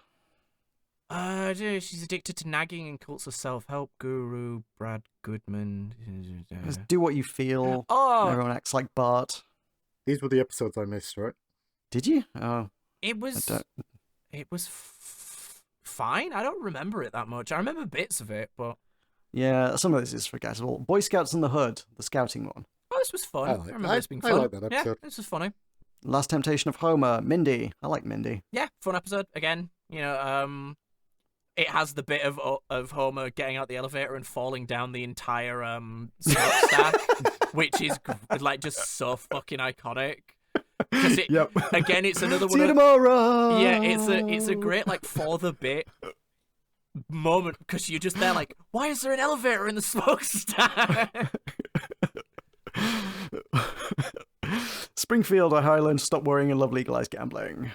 It was alright. It was there. I remembered it as better than it was. Yeah, Home of the Vigilante, Cat Burglar. yeah, fun enough. It was okay. Yeah. It's got a good cat burglar in it. Yeah. Bart Gets Famous. Yeah, Already forgotten it. Oh, I didn't do it. That's the one. I didn't do it, yeah. Yeah, it was okay. It was Homer and a Pooh. fun. I thought we navigated the waters of that successfully. Yeah. That was a good that was a good episode for my money. Like if you want to see some actual good, interesting like cultural analysis, I think that's one worth actually checking out. If you missed that one, go listen to us talk about Homer and a Pooh. I Did a think good yeah, job. it's definitely one of those episodes. The actual episode of Simpsons is hard to watch with a modern lens, but if you just kind of accept it for what it is, you can still find it funny, and it is an amusing episode. Yeah, I think three white guys did a really good job talking about Indians being portrayed by white guys. I think we did. I think we all deserve a pat on the back. Go us. Go white guys. Go white people, the real oppressed. We have ended racism. You know what? I think we did, honestly. White guys almost as oppressed as gamers. We're not quite there, but the real oppressed of the world. For fuck's sake. Lisa versus Malibu Stacy. I liked this episode. It was funny. It's good. It's alright. It's fun. It's weird. Deep Space Homer. An absolute classic, but not as good as I remembered it, but still. Yeah, likewise. Very Yeah. fun. Iconic, but like not as good as I remember it. It's still a great episode of Simpsons, but it is just kind of did not live up to the mental hype, I guess. Homer Loves Flanders. I liked Homer Loves Flanders. That's alright. Yeah, it's fun. Bart Gets an Elephant. Eh. Yeah, we're fine. It's there. Yeah. Burns is there. Yeah, had some good moments. Yeah, I liked it. Yeah. Sweet Seymour Skinner's badass song. Again, had some good moments, but again, it was one of those like less gag centric episode, and a lot of the gags were based on being uncomfortable, and that's just not my jam. It was okay. Yeah, I'm mostly there for Willie and the Vents for that one for me. Grease Me Up Woman and all that. Yeah. Oh yeah, it had exactly. So it had the iconic bit, but The Boy Who Knew Too Much. meh. Lady Bouvier's Lover. Also meh. I genuinely preferred Lady Bouvier's Lover to The Boy Who Knew Too Much, but And I think we've reasonably well covered Secrets of a Successful Marriage at this point. yeah, it was really weird and uncomfortable. Since I've been like going back and tallying them up, I gave this season 1 out of 22 Homer out of Homers. 1 out of 22 Homer. Okay. Yeah, with the 22 episodes, I gave it one. I gave a lot of them very close. I gave them like things where I was dancing around Homer out of Homers. But have you only been collecting yours, or have you been collecting? I've been collecting mine. Yeah. I've not been. I know I've not been collecting everyone else's. I remember I need to keep starting to collect mine, and then I just never do. I did go back through my notes to try and find out like which season was best based on Homer's Out of Homer. I gave season 1 0, season 2 had 1, season 3 had 2, season 4 had 3, and season 5 was back down to 1. So season 4 is the best season so far. Damn. I think I have reined myself in a bit this season as well, because I was like, oh, I gave 3 out last season. Is that too many? So I think I probably like restrained myself a bit. Yeah, I think looking back, I've probably given out like maybe 1 or 2 max per season. I don't think I've given a single Homer this season. There's nothing perfect this season. Maybe I gave Marge on the Lamb, but I don't think I did. For all that I've analysed, was it Cape Fear? Yes, I gave Cape Fear. Of course it was. You were like banging on about that episode for fucking ages, as well as goddamn great. Goddamn Homer Barbershop. Homer's Barbershop Quartet is also great. So Nah. Alrighty. Anything else to say on season 5? Speak now or forever hold your peace, or we're going to move on to season 6. It was a fun story. Yeah, it's Simpsons. Cool. Bart of Darkness. First aired September 4th, 1994. What on earth happened on September 4th, 1994? Well, let me tell you. The Bulgarian government of Lubin Berov falls. Ooh. Damn, that sounds like quite an event. Chinese driver Fu Mingxia wins the 10 meters platform gold medal at the World Swimming Championships in Rome, Italy, becoming the first female to win back-to-back world titles in the event. Wait, Chinese driver? Diver. Diver. Yeah. I was thinking, I was like, why would you have a driving I think contest he for did 10 say driver. meters? Yeah, I was hoping no one noticed that, because I hadn't read this in advance. It changes the context a lot, Michael. I was Gotta pronounce those letters. I was so confused. I didn't read it when I started. I hadn't read it before, so when I started reading it, I thought it said driver. Then they mentioned the gold medal. I was like, oh. A contest for driving 10 meters is more like a contest of how quickly can you start a car. Yeah, I just kept going and hoped no one would 10 notice. 10-meter drag race. All right, let's move on. Let's have some You'd NFL. probably win better if you just like turn the car on and just let it roll the 10 meters instead of trying to rapidly like spin the wheels. Right, let's have some NFL records. Miami quarterback Dan Marino throws 5 touchdown passes in the Dolphins' 39-35 win over New England. That sounds like a lot. Sets NFL record for his 18th game of 4 or more touchdown passes. Then it was a lot then. Well done, him. And meanwhile, Tom Tupper scores the first 2-point conversion in NFL What a history, stupid fucking name. running a fake extra point attempt for the Cleveland Browns in a 28-20 win at Cincinnati. Did you see a Means fake nothing extra to me. point? Yeah, fake. That's what it says. A fake extra point attempt. Yeah, that's what it What? says. What does that mean? I don't know. I don't know American football, so I don't. Those words just mean nothing to me. I'm actually gonna have. Well, actually, no. When I likely move, it will more be basketball that I have to watch more. Well, I don't have to watch it. I could just not talk to my partner's father. But he likes basketball. He likes basketball and football, and they all watch basketball and football together. So I feel like I should be involved, right? Mm-hmm. Instead of just being a dick about it. Well, you know what? I think you need to feel the love. And that's what the music will do for you, because the UK number 1 is Love Is All Around by Wet Wet Wet. Okay, We've had Wet Wet Wet before, right? I think so. Yeah, I'm fairly certain on Wet Wet Wet being. Yeah, Because I think we might have had the American one as well. even back then I was like amused by the fact that it's just fun to say wet, wet, wet. So this, of course, is the soundtrack to 4 Weddings and a Funeral.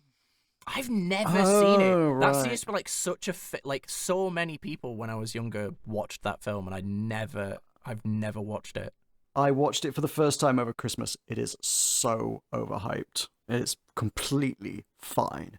We watched it in RE, but high school for some bizarre reason, because it was supposed to show how weddings work. Fucking hell. I mean, I guess it does that. That's an excuse for not bothering to teach that day. Yeah. They had a hangover. You'll be feeling the love in the US, but in a slightly different way, because it's I'll Make Love to You by Boyz II Men. I don't think I've ever listened to a Boyz II Men song. I think I'll play I'm this. not sure. No, If I've heard it, I didn't know it was them. It kind is of thing, going to yeah. be several, probably years of this podcast before we get to music I've regularly heard. These are charts. Like, stuff that tends to make the charts is rarely stuff I've heard of anyway, at the best of times. You'd think I would have heard of some number one hits, but even still. We need to get you on the 90s rotation. Get you on a 90s Spotify playlist. We need to start analysing a show from the 80s, really. Oh man, there's so many good sitcoms we could do. We could do MASH. But I think that's earlier than the 80s. That's before. When was I don't think watching MASH is going to help our ability to understand 90s pop songs. Anyway, MASH speaking was of 70s. MASH. MASH was 72. There wasn't a lot of music in MASH, just a lot of surgery and death. Yeah. Yeah, Doesn't MASH just end with them all dying? Oh my god, does it? Yeah, I think so. Like, I think it ends with a load of Koreans. I think it ends with a Korean string quartet getting blown up and a fucking baby hell. being murdered, but they all get, and the war just ends. That's brutal, man. It's not as cheery as you would think a serious sitcom should be. Yeah. Anyway, Simpsons. Anyway, speaking of MASH, Well, there yes, is a because- reference in here quite early on. Yeah, we could tie it all together, folks. But first, let's talk about beans, because beans are neither fruit nor musical, It's true. at least according to the chalkboard gag. It's true. Yeah, I mean, it's I accurate. don't know if it's funny because it's true, but it is true. It is accurate. And our couch gag is the family are just sat in the middle, floating in the air. Then the couch comes and sits on them. I didn't know where this was going, so then when the couch comes in and like slithers in, it really got me, man. New season, new gags. This is fresh. Yeah, I thought this must be fresh. Like there's no way. they do tend to with new seasons. They tend to write some new ones. Yeah, it was good. The episode begins with it being a nice sunny day in Springfield, and Hans Moorman leaves his house. And he looks up at the sun and goes, "Well, you're doing your job today, Mr. Sun." Fortunately, his glasses work as magnifying glasses, which He just sets shit on fire. Yo, starting a season with Hans Moleman is a bold move as well. Like, love to see it. Starting with the season with a burning Hans moment. and his response to it is just, "Oh, rats." Burning Hans moment is the name of my new death metal band. We cut to the wax museum, and the squeaky voiced teen is taking the tour and shows the world famous Beatles at the Ed Sullivan show, and everyone is just melted. Yep. We tie it back to MASH because Skinner points out he's ankle deep in MASH and he doesn't think he should be charged full price for this. I like how he said the original cast of MASH as well, which I know what he means by that, but to me I was like, no, that's not the original cast of MASH because they're human beings, not wax figures. And if human beings had melted, I'd be much more worried. Well, Hans Moorman is just set on fire, so I don't think it's beyond the realms of possibility. This is true. A hippie is singing about how it's nice and sunshine is making him happy, and he gets punched in the face. Oh, I've wanted to punch some buskers, man. So, there are some buskers, especially where I used to live in Huddersfield, that I was just like, your mum told you you're a good singer, didn't she? I mean, like, if you watch any sort of talent show, reality TV show, like, that seems to be a recurring theme of many people who think they can perform is just somebody said they were a good singer and like, oh, that means I should go on Britain's Got Talent or whatever. No, it's probably someone just wanted you to leave them alone. Yeah, yeah, you're a good singer. Please fuck off. Yeah, you should go do that away from me. Yeah, you should do that over there so I can appreciate it over there. While wearing my headphones. Homer's found a novel way to stay cool, and we see that he's set up a tent outside the fridge. Good thing Homer's paid $88,000 a year. Homer and Bart in their MeUndies scrubbing themselves down with frozen peas and things of that nature. Yep. Oh man, but the thing is for me is like, just imagine putting a box or bag of frozen peas on your bare chest. That would be so fucking cold. Yeah, but it's really hot, so it feels nice. No, no, I'd be too cold. Too cold immediately. Nah, I don't like that. I don't like the thought. Marge points out that this is not what the fridge was supposed to be used for, but she and Lisa quickly win over. Yeah, I like he's this. She's also- like, it's not what it's supposed to be used for, but ooh, it is nice and cold in here. Mm. I learnt this when I discovered that the fridge was cold. Marge, notably the only person in the house who hasn't taken to wandering around in either underwear or swimsuit just because of the weather. Yeah, Marge's dignity. Apparently. Well, we'll get to dignity in a bit. They're very okay with portraying a 10-year-old boy in his underwear, but not okay with doing the same Yeah, thing with an yeah. 8-year-old girl. I'm not saying Yeah, that they but- should have done it with Lisa. I'm just saying it is interesting that that is how they thought about it. You know what I mean? Mm-hmm. Yeah, but we'll get to interesting choices about things like that when we get to the ending of this episode. I mean, like, if I can derail you, and I know I shouldn't at the hour and a half mark, but like, this episode was delayed in production because there was a massive earthquake in the area in 1994 that damaged a lot of the production building. So they had to move out for 3 months. And like, this episode was delayed quite considerably, so they had a lot more time to work on details. So like, one of the details they picked up on that specifically highlighted was they decided Bart should be wandering around in his underwear, whereas again previously they'd just been like, swimsuits, everyone's just walking around in swimsuits. And I'm like, wait, isn't it funnier to have underwear? So there's a lot of details like that got added by giving them a shitload of extra time to work on the episode. Okay, I guess. Yeah. Fair enough. I don't see their reasoning, but I guess. Bart being in his underpants didn't increase my enjoyment of the episode. I guess it's Swim kind of shorts would have been fine. Do you know? But no, I will retract that a little, because the season where Homer and Bart get lost in the woods, and they're both of them are wearing the like bush undies, is quite funny, because it's like big man in bush undies, then little boy whose son also wearing bush. Then it's, you know, so it was amusing then, so it could have been amusing now.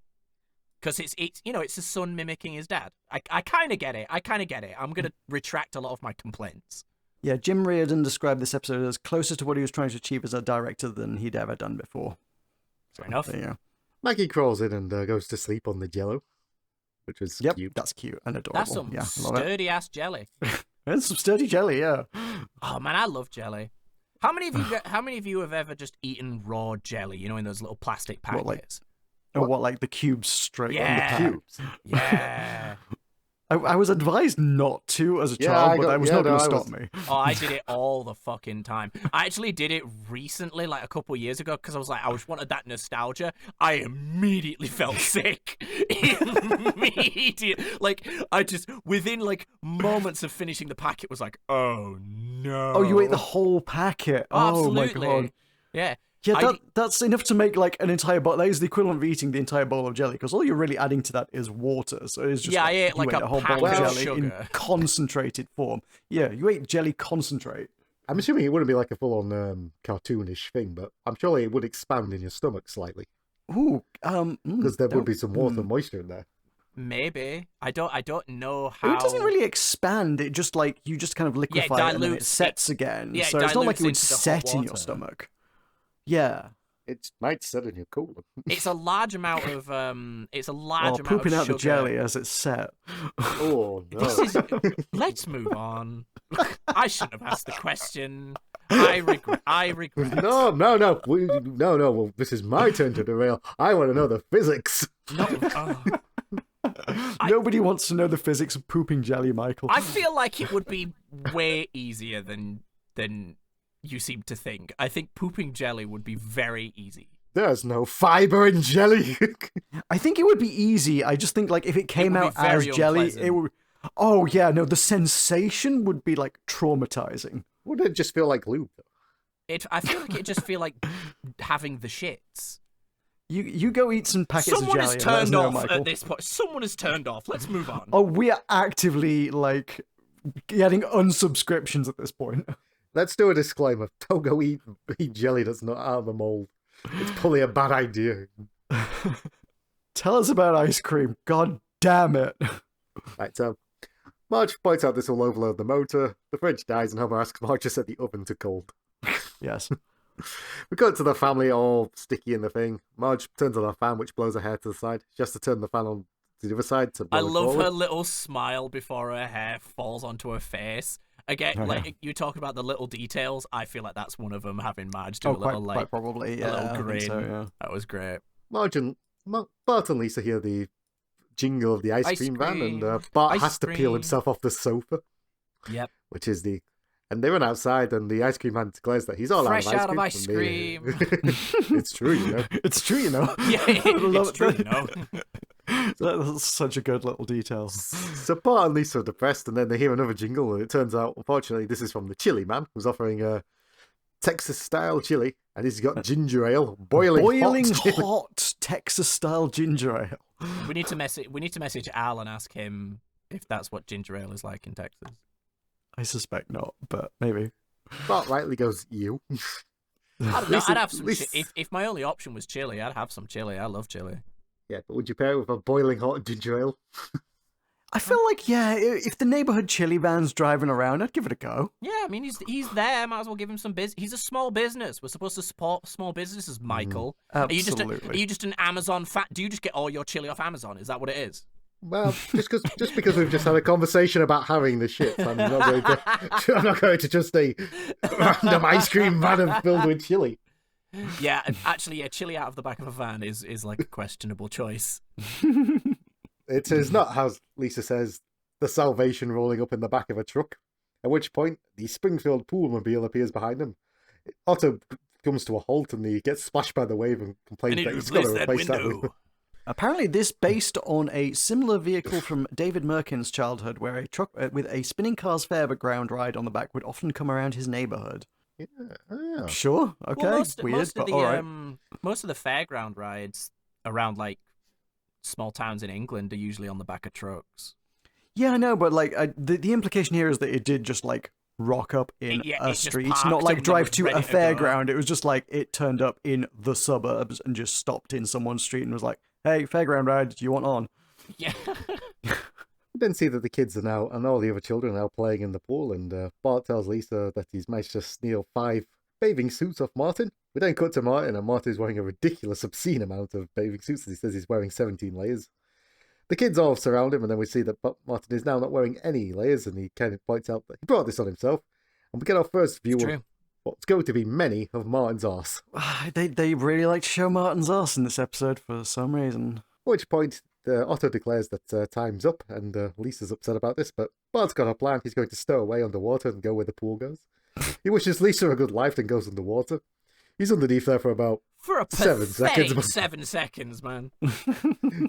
Otto pulls him out and then says they've got to fill this thing with salts to take it over to the old folks' home. And Bart asks if it's the same time tomorrow, and Otto goes, "Nope, they're only budgeted for 1 day of summer." And he points out, that is kind of a tease, isn't it?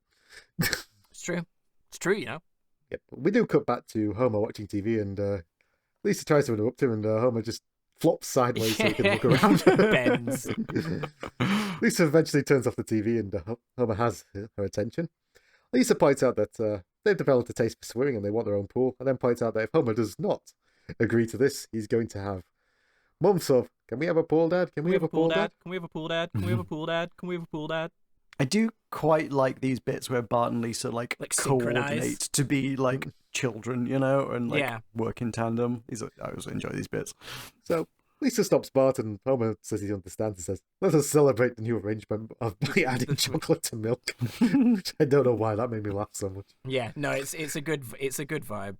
With Bart and Lisa teaming up with things, I always like that it's this weird presentation vibe, because it does kind of remind you of like when you were preparing to ask your mum for something or your dad, and you were going through like what you were going to say in your head and, you know, all of these things. And it does give that vibe. So it's a great like homage to childhood in a fun way.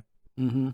Again, on the bonus content, we really must at some point talk about Bart Simpson's Guide to Life, which absolutely has advice on doing that for kids. Nice. Yeah. We said family go off to pool with sharks and are looking around the sale models, which include the Hick Tub, the Instarus, and the Lightning Magnet, before they finally settle on the Tinkler. Marge asks if it's true they should wait an hour before eating, and the salesman just says, "This job isn't what he actually does, he plays keyboards." I like that. I always love, like, it's that vibe of just, I just work here. Which is true. Like, in the service industry, you should not be, if they want us to give a shit, pay us better. Absolutely true. The family starts a montage of building, which includes Maggie walking with a blade saw. As you do. We then see the family start finishing, and we see that they've actually built a barn, and Homer says, "Everybody into the pool." Then Amish man just appears and goes, It's a fine barn, but it's not a pool. But it's no pool, English. Oh, it prompts Homer to go, "Doworth." Apparently a reference to the film Witness, but I don't know that one. Nah. They eventually build the pool, and Homer timidly asks, "Is it a pool?" And Lisa goes, "Yes." The doorbell rings and Marge wonders who it is, and we see that all the kids are just there in their bathing suits. And It's every child in town at the door. Yep. Jimbo calls Marge Mrs. Bart and then goes, "Is the pool ready?" And Marge is annoyed. No, that I liked that. That's very reminiscent of like when yeah. you went to a friend's house and you're like, I do not know what your parents' name is. Yeah. No, What do I call them? We don't see that Marge is in the kitchen making sandwiches for loads of yelling children. And then I remember when I was a kid, Bart- actually, one of my friends' parents said, "Oh, don't call me Mrs. Blank, call me this," and me being me just went, "No." It's just like didn't stop to think about how rude that might sound. I was just like, no, because I all I imagined was my mum getting annoyed at me for not being polite. So I was like, no. Yeah, no, I get that. That makes sense. No, that makes total sense. Yeah, I get it. Marge asks Bart if all these children are friends of his, and Bart goes, "Friends and well wishes." The kids then walk in and just start saying hello, Bart, to a random kid. One of the boys turns back and goes, "Hello, Mrs. Cumberdale," to Marge. The voice acting for that one line as well was so like un-Simpsons. It was just like, "Hello, Mrs. Cumberdale." I don't know why. It's the voice acting. It's not one I'd heard before, so it was very strange. Bart climbs up on top of the treehouse to discuss the pool safety, which prompts everybody to tell him to jump. Bart is about to jump, and then Nelson says that his epidermis is showing, and Bart starts checking himself over as all the girls start laughing. This prompts Bart to fall, and Nelson explains to Kearney as Bart is falling that epidermis actually means hair. No, it doesn't. So technically, I think it's skin, isn't it? Epidermis is your skin. It is skin. I'm pretty sure I based off of this believed it meant hair for years because like, this was my source of information. Why would Nelson lie? Why would TV lie to me like this? Well, Nelson takes a moment to interrupt his wrong science fact to laugh at Bart. Milhouse then points out that he's actually really hurt with a broken leg, and Nelson goes, I said ha ha. We don't get the urgency of Bart in the hospital. He's being rushed through multiple doors through the emergency room just to end up in the waiting room that's packed. Get this The nurse boy a says, "Get it- magazine. Oh, yeah, magazine." Stat. Dr. Hibbert looks at Bart's scan and says that leg's going to have to come off. And Bart and Homer are shocked until Hibbert points out, "I didn't mean leg, I meant a bathing suit." And Bart's upset that he's going to be in a So cast to miss the whole strange. summer. Homer then points out that to Bart that when he gets a job, he'll miss every summer. Isn't that the dark. truth, Homer? It's true, you know. We don't see that Lisa is in the pool, and Sherry points out that it's amazing that they decided that they liked her the same day that she got a pool. Hey, that did work out timing-wise, didn't it? Bart is in a chair with his cast, and all the kids are ignoring him as he's trying to get his cast signed. Eventually, he gets Milhouse to sign his cast and say that Milhouse will spend the long, hot days by his side, and Milhouse goes, "I've lost my glasses in the pool." Bart then points out that Milhouse is wearing his glasses, and Milhouse goes, "No, I'm not." And we see Milhouse has signed it in Millpool. Millpool. He's got pool And on the sort of mind. trailed off as he's walking away. Lisa's about to get out of the pool to keep Bart company for a little while, but we see the boys are calling her back in by beating up Uta, I think it was, underwater. Sorry, what? And was it Uta that was getting pummeled under the water? I think it's just a generic kid. I don't think we've actually been introduced to Uta specifically as a character yet, have we? I'm not sure. I think he was in the Halloween episode, wasn't Oh, was he? Okay. Oh, yeah, he was. Yeah, he was. Yeah. He has the weird German candy, right? he? Whoever this kid is, Lisa enjoys in his misfortune and goes back into the water to be popular. And Bart's brain goes, "Well, it looks like it's just you and me now." And Bart goes, "Oh, great, I get to spend the summer with my brain." They do this bit twice. Yeah, they do. They do get a Basically. lot Yeah. of mileage out of this bit. Yeah. So we see that Bart is in his room saying, "What fun can you have in a pool anyway that you can't have in a bathtub with a garbage bag wrapped around your leg?" So there's such a strange thing to say. Which turns out you can have a lot of fun because you can do synchronized swimming routines. Get a whole bit of just all the kids doing a routine, yep. Which ends with Homer coming in to the center of it in a tire and doing a water fountain with beer. That was amusing, yeah. But declares them all traitors and says he'll just watch TV, and he starts watching an Itchy and Scratchy episode where Scratchy gets walled in. He gets Cask of Amontillado. Yeah, I I've learned so much about Edgar Allan Poe recently that I have to avoid going on an insane tangent because he's so fucking fascinating. I'm just here for a good Cask of Amontillado bit, really. Aren't we all? Eventually, old Scratchy is saved by the telepathic Itchies, which eventually bring him out to the arena and chop him to death with knives. Poor fucking Itchy, man. Or Scratchy, I mean. Bart is happy that this is now going to be his summer, but is ruined because Krusty is off for the summer and he's going to put on Classic Krusty. And we then see that Classic Krusty is very different because it's just Krusty talking trade regulations with businessmen. So With so very odd. with George Meany, I didn't even check to see if this is a real guy, but I'm assuming it must be. he was an American Labor Union administrator for 57 years. Yep, no, that is a dude. That is a real dude. We cut to Homer deciding to go for an early morning swim, and he jumps in and he's covered in algae, which he acts like it's a blob and tells Lisa not to get in the water because the blob will get her too.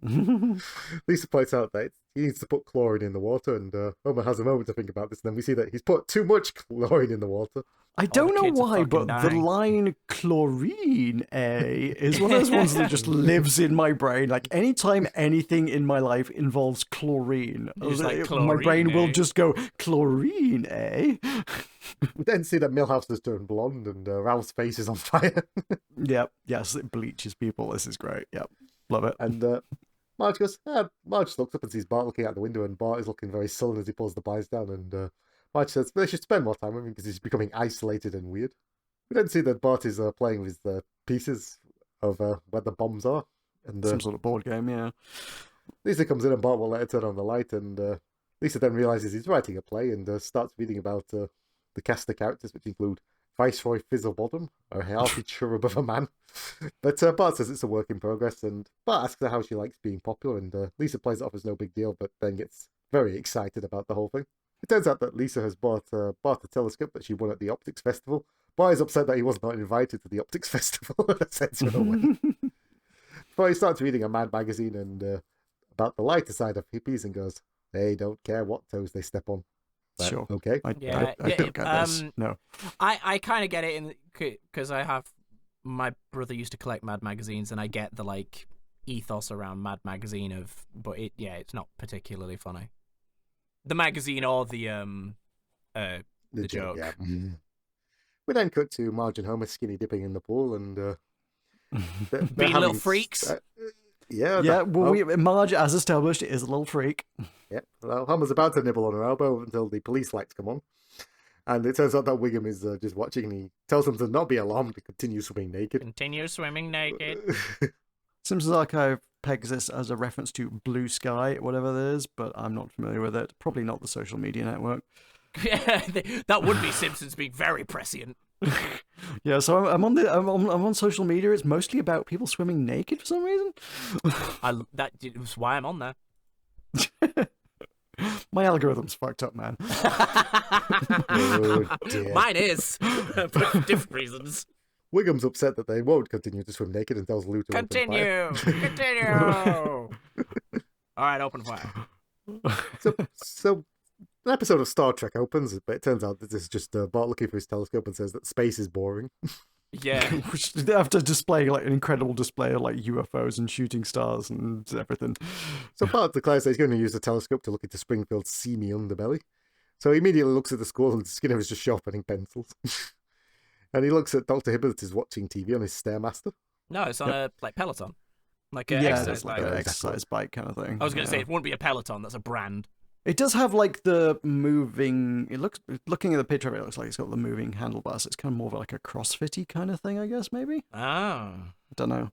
So some sort of exercise jobby.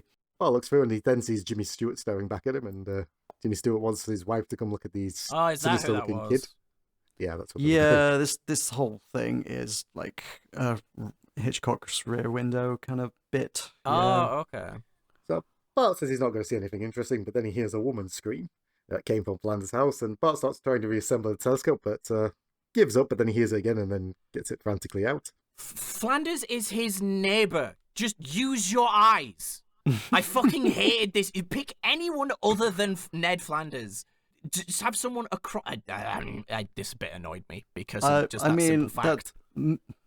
I accept your pedantry, but like, yeah, no, you are right. You could just look out your window and see into the Flanders window. Flanders laments about what he's done and pulls down the blinds, and Bart says, "Nah, that's not what it looks like." So he turns on the TV and Yeah, also, using a telescope doesn't give you the ability to fucking hear. That one does. Yeah, it's okay. magic. Great. This is It's a special optics. one from the Optics Festival. My apologies. It's got a shotgun mic built into it. I don't know. Bart is not impressive 70s Krusty, and He falls asleep, but then he's woken up by the sound of digging. He looks through the telescope again and sees that Flanders is digging a grave.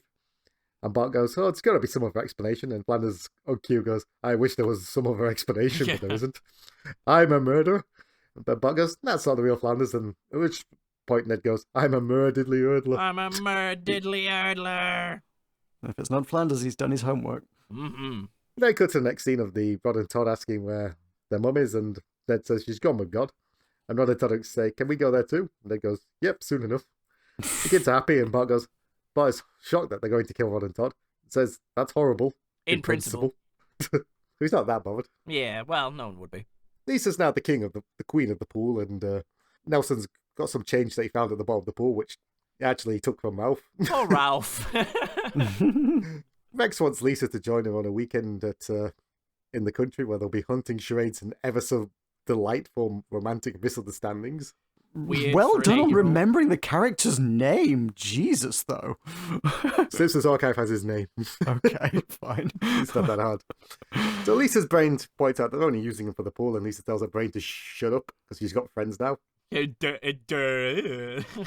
becomes an idiot and goes, yep, yep, yep. I love you, your house.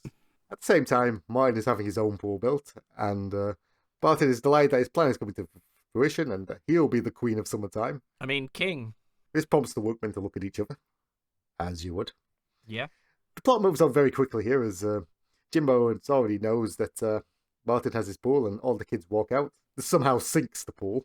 Yeah, water displacement. All those kids were the only thing keeping the water level at an acceptable level. Without the kids, the water level drops to Yeah, but how empty. did the other kids, how did the last few kids get out? Don't worry about it. They had really long legs. For the bit. It's for the bit. It is just for the bit. This is stupid physics. Lisa panics and says she's got to think of a way to come out, so she goes back into her brain, and her brain goes, well, look who came crawling back. Does this ever resolve? Isn't she just in the next scene just out of the pool? Yep. Yeah. Yeah, good point. Yeah. Huh. So Bart tries to point out that Flanders killed his wife, and Homer points out that he wouldn't because she's such a fox, which gets him Marge's scorn. Marge says that she wishes he'd stop spreading bad rumours and how he got Grandpa tarred and feathered. Bart says that was 20 minutes ago. We just see Grandpa walking in the background. Let me in the bath a while. We then cut to the next scene, and Lisa says that she's sorry for ignoring Bart, but getting carried away while she was popular. Says she's here for him now, and Bart says she can make it up by breaking into Flanders' house. Lisa refuses to do this, and then Bart says, that's fine. He's going to read to her from her play, and which again, we get to see Bart's Cockney accent come out as he goes, keep us for breakfast, Aunt Helga. Yeah, this was weird. And this is enough to get Lisa to start running away. We then see Lisa's now in Flanders' house, and she's going through, and she opens the fridge and pulls out a bag that's labelled human head.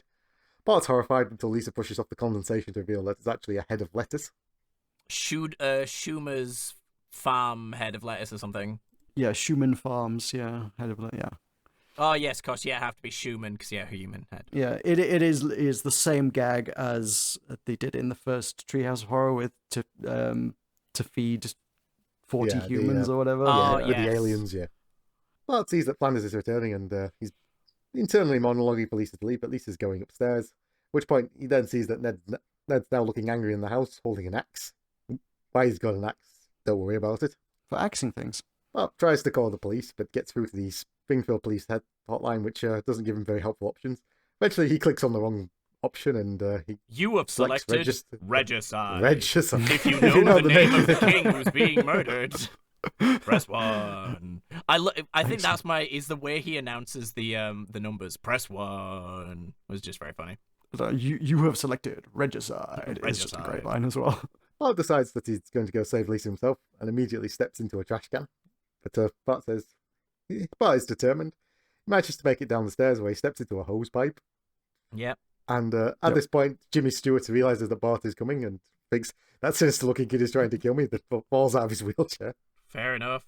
Flanders is now singing Mary Had a Little Lamb as Lisa tries to frantically get into the Why attic. is he we know the ending to this. Why is he singing this so menacingly? For the bit. But why is he singing this so menacingly? I just did for the innocent misunderstanding of the bit. Yes, there you go. How wise of you. You can sing things menacingly without having done something evil, you know. Do you sing things menacingly as you wander around your house? Constantly. Well, do you know what? I would actually believe you. It keeps the cat in line.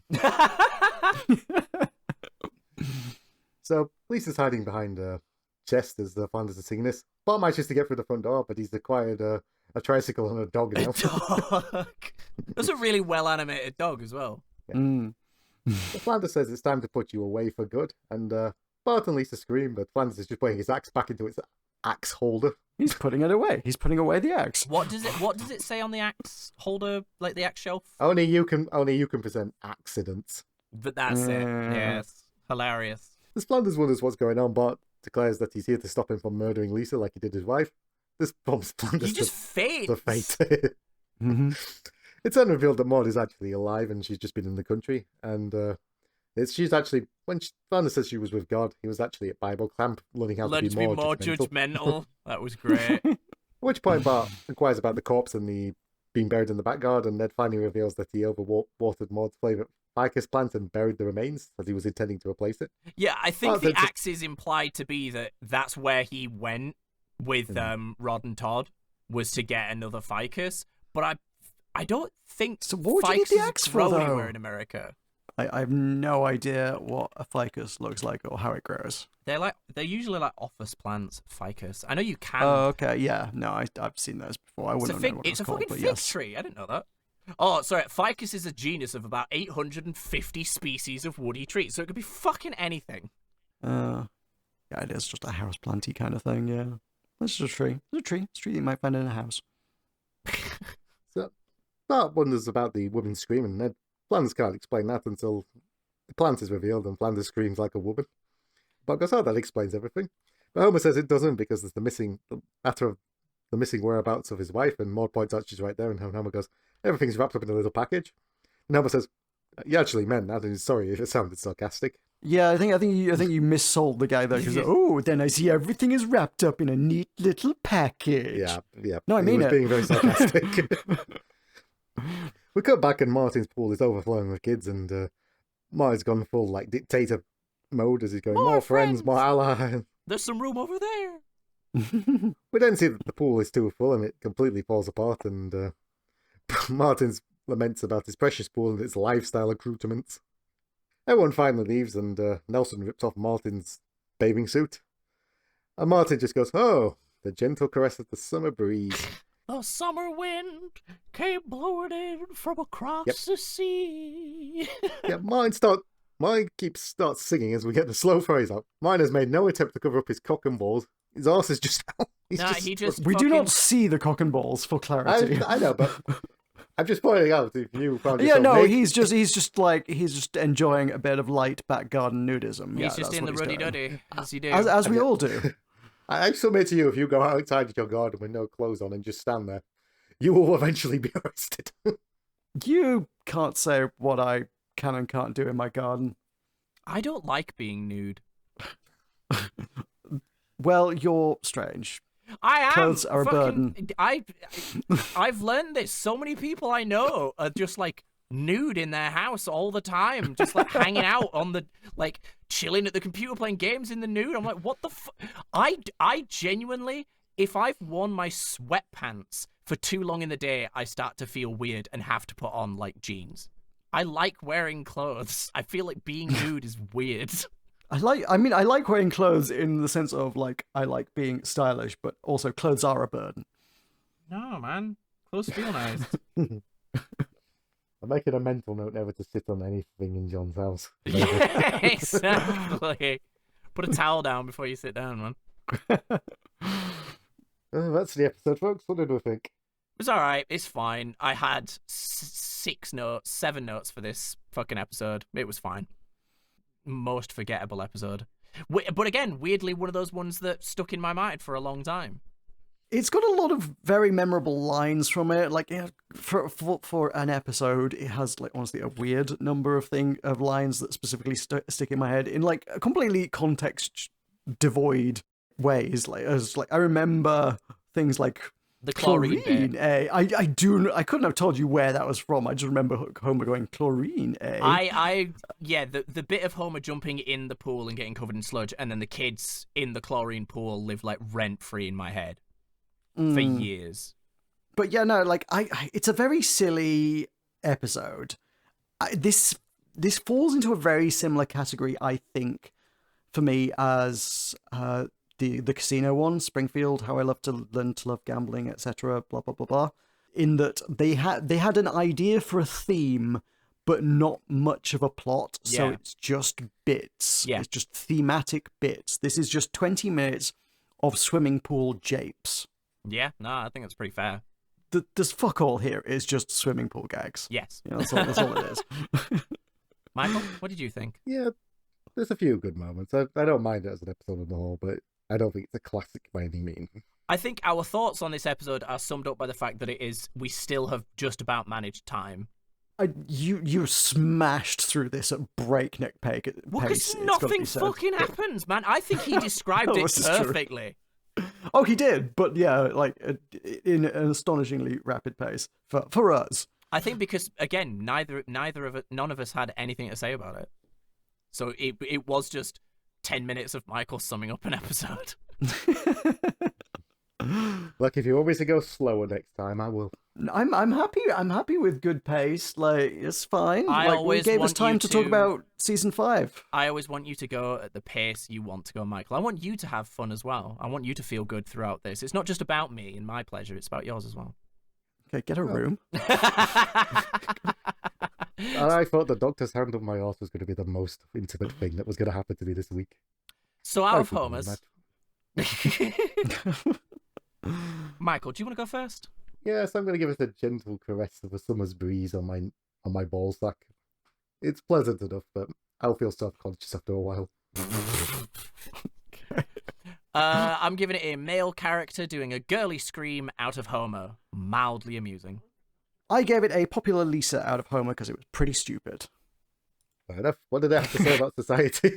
I imagine there's Getting some popular cleverness. makes you stupid. I imagine there was some cleverness behind the crusty bits, but I'm too young and not American to understand them. You reckon? But beyond that, people are fickle and popularity is fleeting. I don't think this was one that was trying to say anything about society. No. Like, I think that, as I said, that bit about linking popularity with stupidity felt like there was some sort of observation in there, and like Yeah. you kind of sort of see it with like definitely with your reality TV, like, oh, the hot, attractive one that everybody loves, and they're always like, thick as pig shit. I think it was Kind of kind thing. of trying to like evoke childhood nostalgia, like of Americans like being outdoor pools and stuff like that. I think it was less about what it says about society and more just our youth. Yeah, quite possibly, indeed. Definitely, mostly as I say, a more vehicle for pool riffs, and for some reason, a lot of Rear Window shit. Somebody was like, "What if we did an episode that was like heavily inspired by Rear Window?" Which is now a movie that I'm like, "Oh shit, should I watch that?" We It have a seems like lot of thing I movies we watch. should watch. Yeah, but I'm watching a lot of movies these days, so like, it's fine. I can fit it in somewhere. Saucy. At the risk of saving Matt's bladder, shall we All right, wrap this up? yeah. Wrap it up. Sell some shit and then go pee. New episode of All for Arnold came out. We discussed Predator. Yay! I made the deadline. Everyone can lick my balls.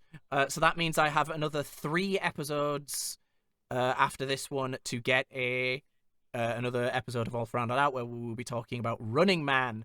We said we'd do it in the episode, that we might also watch the new Running Man film that just came out as well, to sort of, not to like directly compare, but just to talk about. Mhm. So hopefully for that, me and John have talked about it briefly. We're probably going to stick to mostly just me and John from now on. Not because having guests is like bad. It's more just for keeping it consistent. And that was always what I kind of envisioned the show to be, is just me and John having a conversation. It's very similar to this show, basically. It's just I like it being conversational and chill.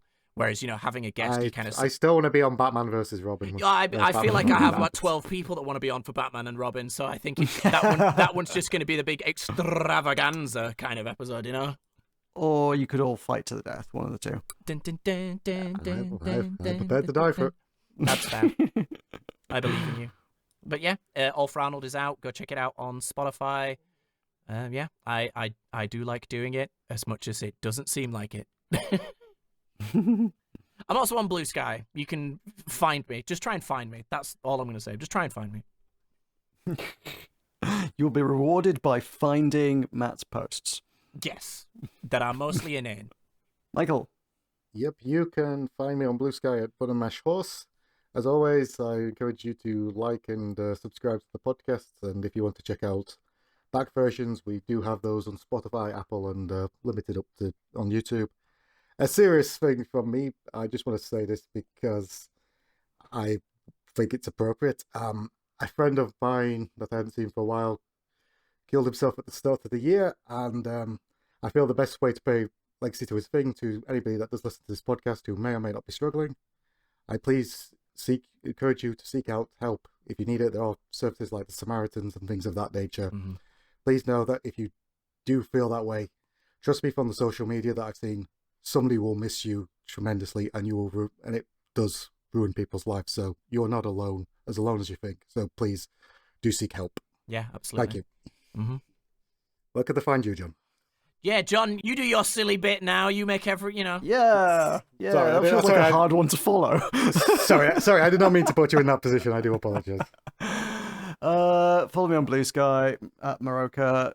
Go check out my other YouTube channel, Button Mash, on the YouTubes. I am turning over an idea in my head about making a YouTube video for Button Mash once again, so maybe at some point in the next couple of months you might see another video essay-ish thing from me, but at this point don't necessarily hold your breath, but we'll see how that goes.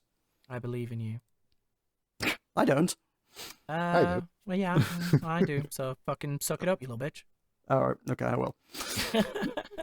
You could have been slightly less aggressive about that. No. Alright, let's let Matt go pee. Yes. Bye, everyone. Bye. Bye, everybody.